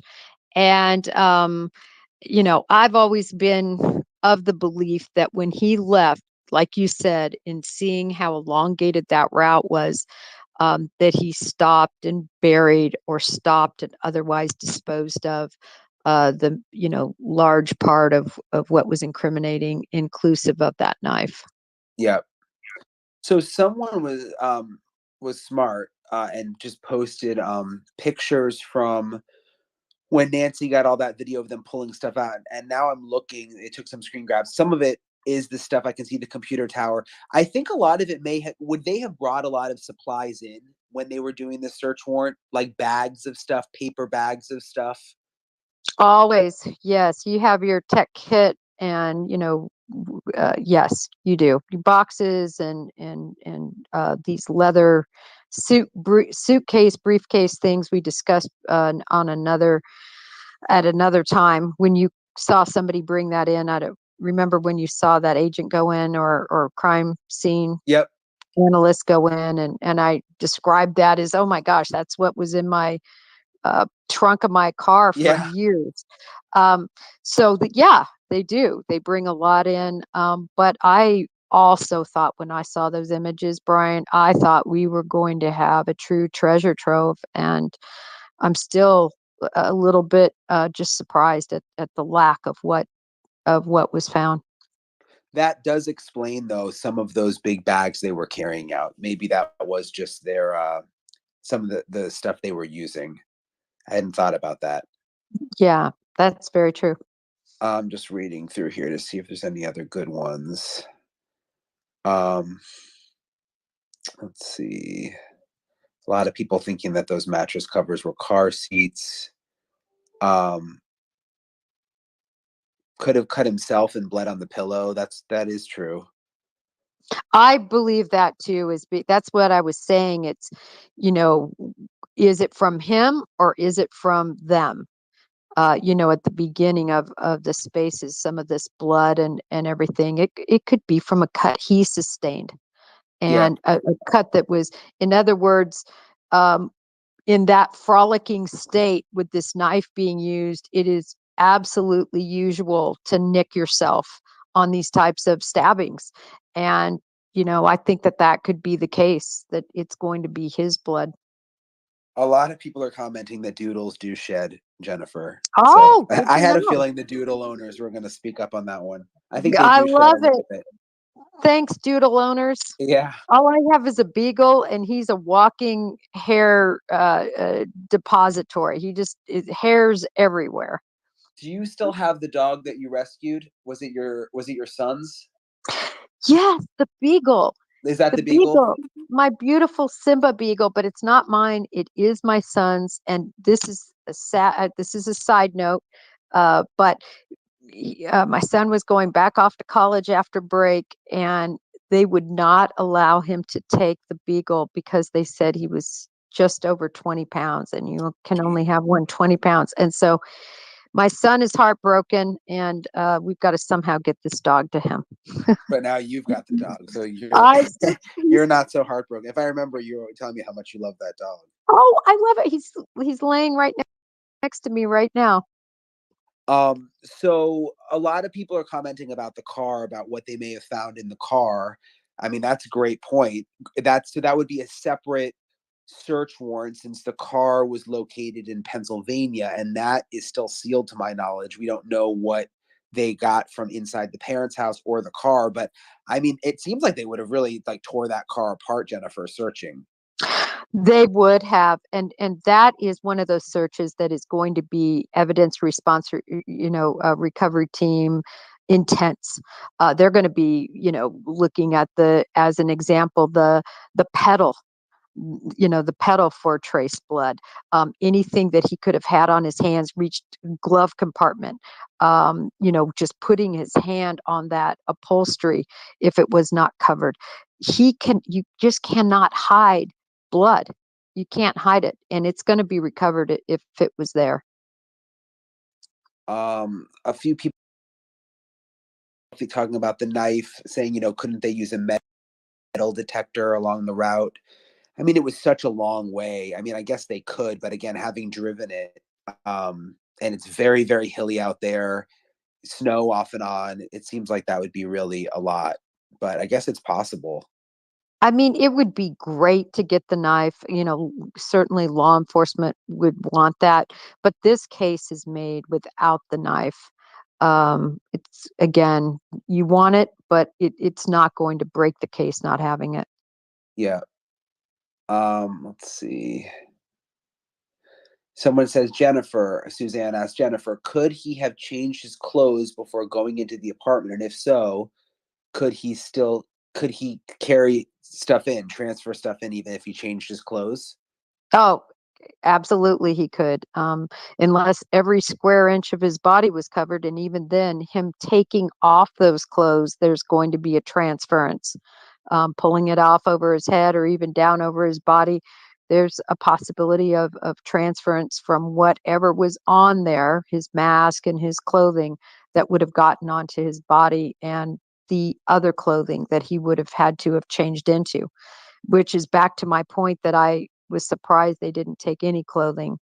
And I do agree. I think he did shed the clothes and he shed the knife. So this is a really good one from Julie. What's the significance or difference between the field testing of the blood stain and not the other? Because it did only say for two of them, I think it was, that when they put in parentheses field tested.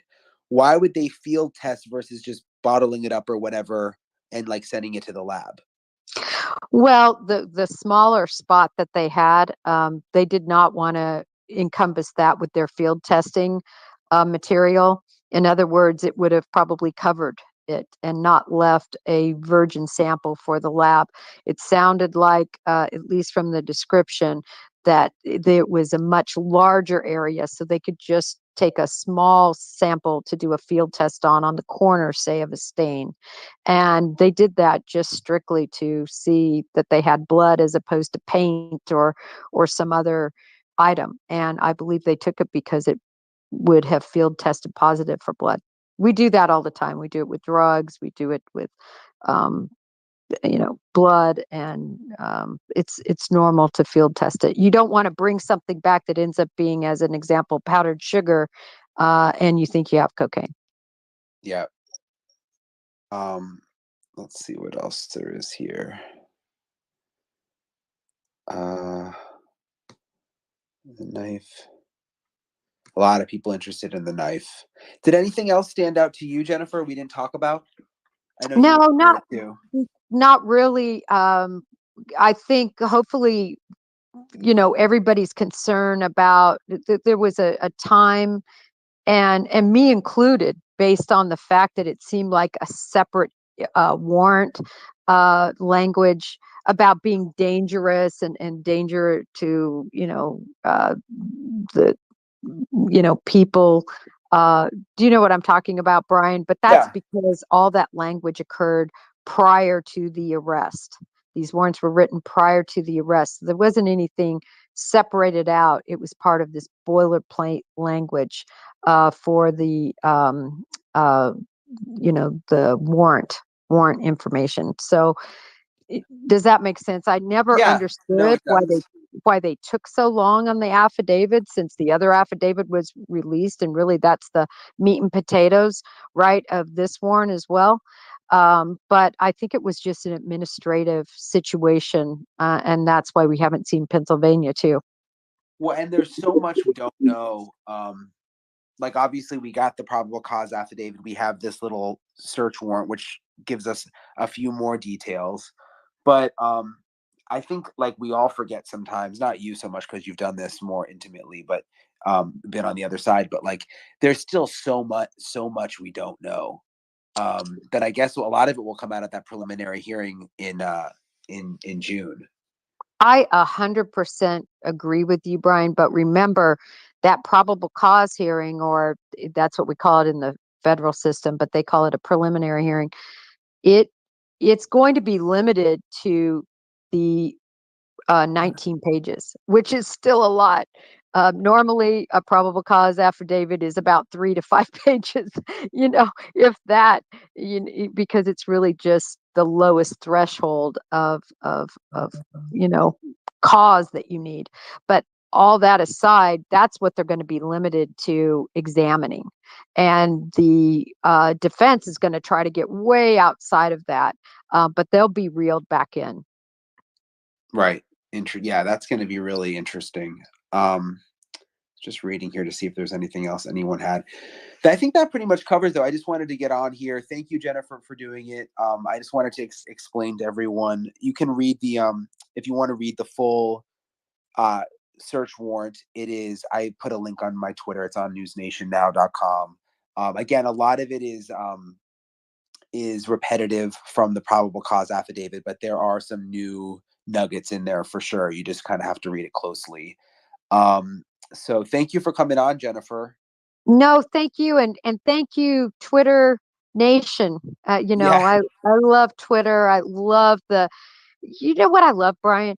These Everybody involved, they are so invested. They know so many facts and so many details, and such big thinkers too. I just love it. They bring all their experience into these cases, and so big shout out for everybody who took the time to listen in tonight. Yeah, they think of, I mean, everybody on here thinks of things that I would never think of in terms of questions. And like you said, everybody has their own life experiences that they bring to this, which really adds so much, I mean, it's like we don't know everything, and it's like you can't think of everything, and people really help out. We'll be on this obviously this week. If anything else develops, I was telling Jennifer I'm going to be going to South Carolina this weekend for the Alec Murdaugh trial, which, if you've been following that, is a really crazy story in South Carolina. That starts on Monday with jury selection, and we're doing a big special Sunday night on News Nation, which will be anchored by Marnie Hughes. That'll be part of that'll be Sunday night. So that'll be crazy, and that'll kind of take over my life starting next week. But we'll still be on this covering, anything that comes out. I think it's going to be pretty slow until June, but we may get little things here and there. So Like the Pennsylvania warrants, the car. yeah, the Pennsylvania warrants, and I was in touch with people in Pennsylvania today. It's hard. I mean, in Idaho, it's hard, obviously, because of the gag order. And then in Pennsylvania, even people who can talk are nervous. So it's a tricky one. Right. Well, I'll be tuning into your Sunday night special, and that's an important case. That's a crazy case. So I look forward to listening to that coverage, Brian. I need you to get up to speed on that, Jennifer, so I can ask you a million questions about it. You bet. All right. Thank All you right. Have a again. good night, Jennifer. Have a good All night, right. everybody, and I'll talk to you guys soon.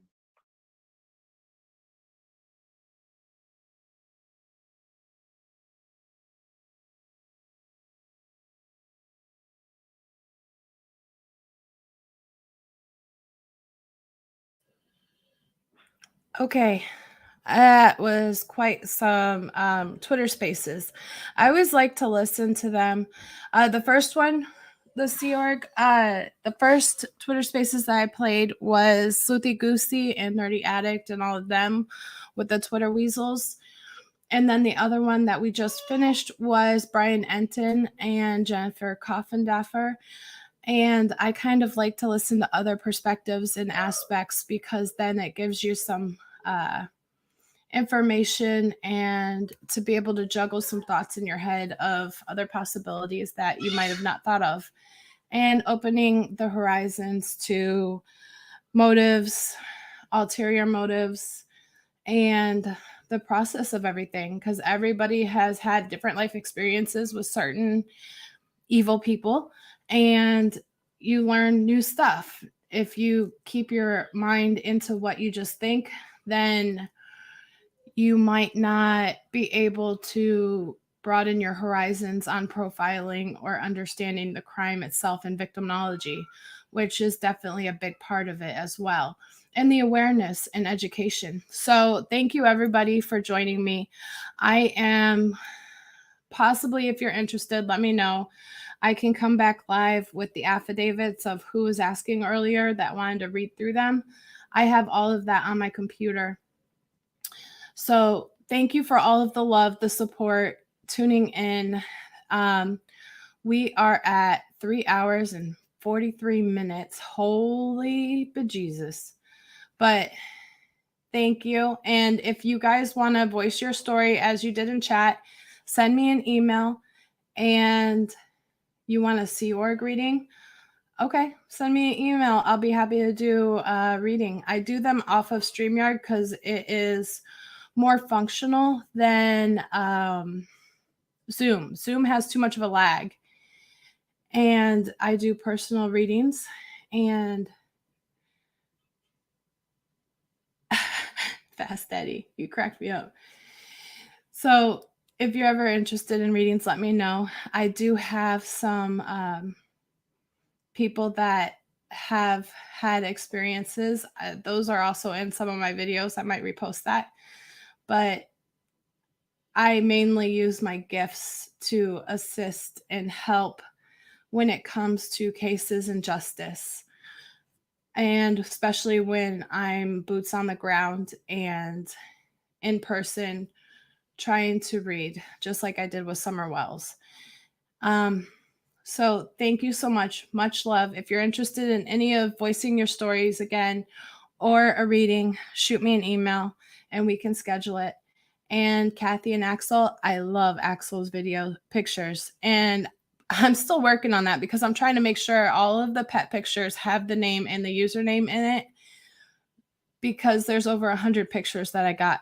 So that is a work in process unless we do like a few. Yes, I can always reshare the summer videos as well, but I do have a playlist with Summer in it and Michael Vaughn. The Twitter Weasels and the first Twitter Spaces, they were also who I worked with for Michael Vaughn. So we are well versed in the Idaho laws and the processes, because we're still watching Sarah and Stacy Wandra with Michael Vaughn. So if you want your story to be told, I'm always very interested in listening to that. If you have any questions on cases, I do have playlists. I have to update them, but I do cover predominantly children because they are the innocent with no voices. And those ones are the ones that hit home to me. And it's always been a mission of mine to be a voice for the voiceless which are the children. Adults can always be a voice, or the ones that have gone cold. Yes, you can absolutely do that. We can always do a recording even and mask your voice. So good. I did set up a bot, but I have to update my links, and I have to update everything because it was doing it too frequently. You just need to get to work easy now with your muscles, your big guns. Yes, I truly believe in being a voice for the voiceless, or the ones that aren't able to voice, especially kids that are nonverbal or under the age of being verbal. That hits home. And that's always been a passion of mine. I used to help and take care of adoptive kids or kids that were in the system. I used to help. And it's always been a big part. And there's a lot of holes in the system of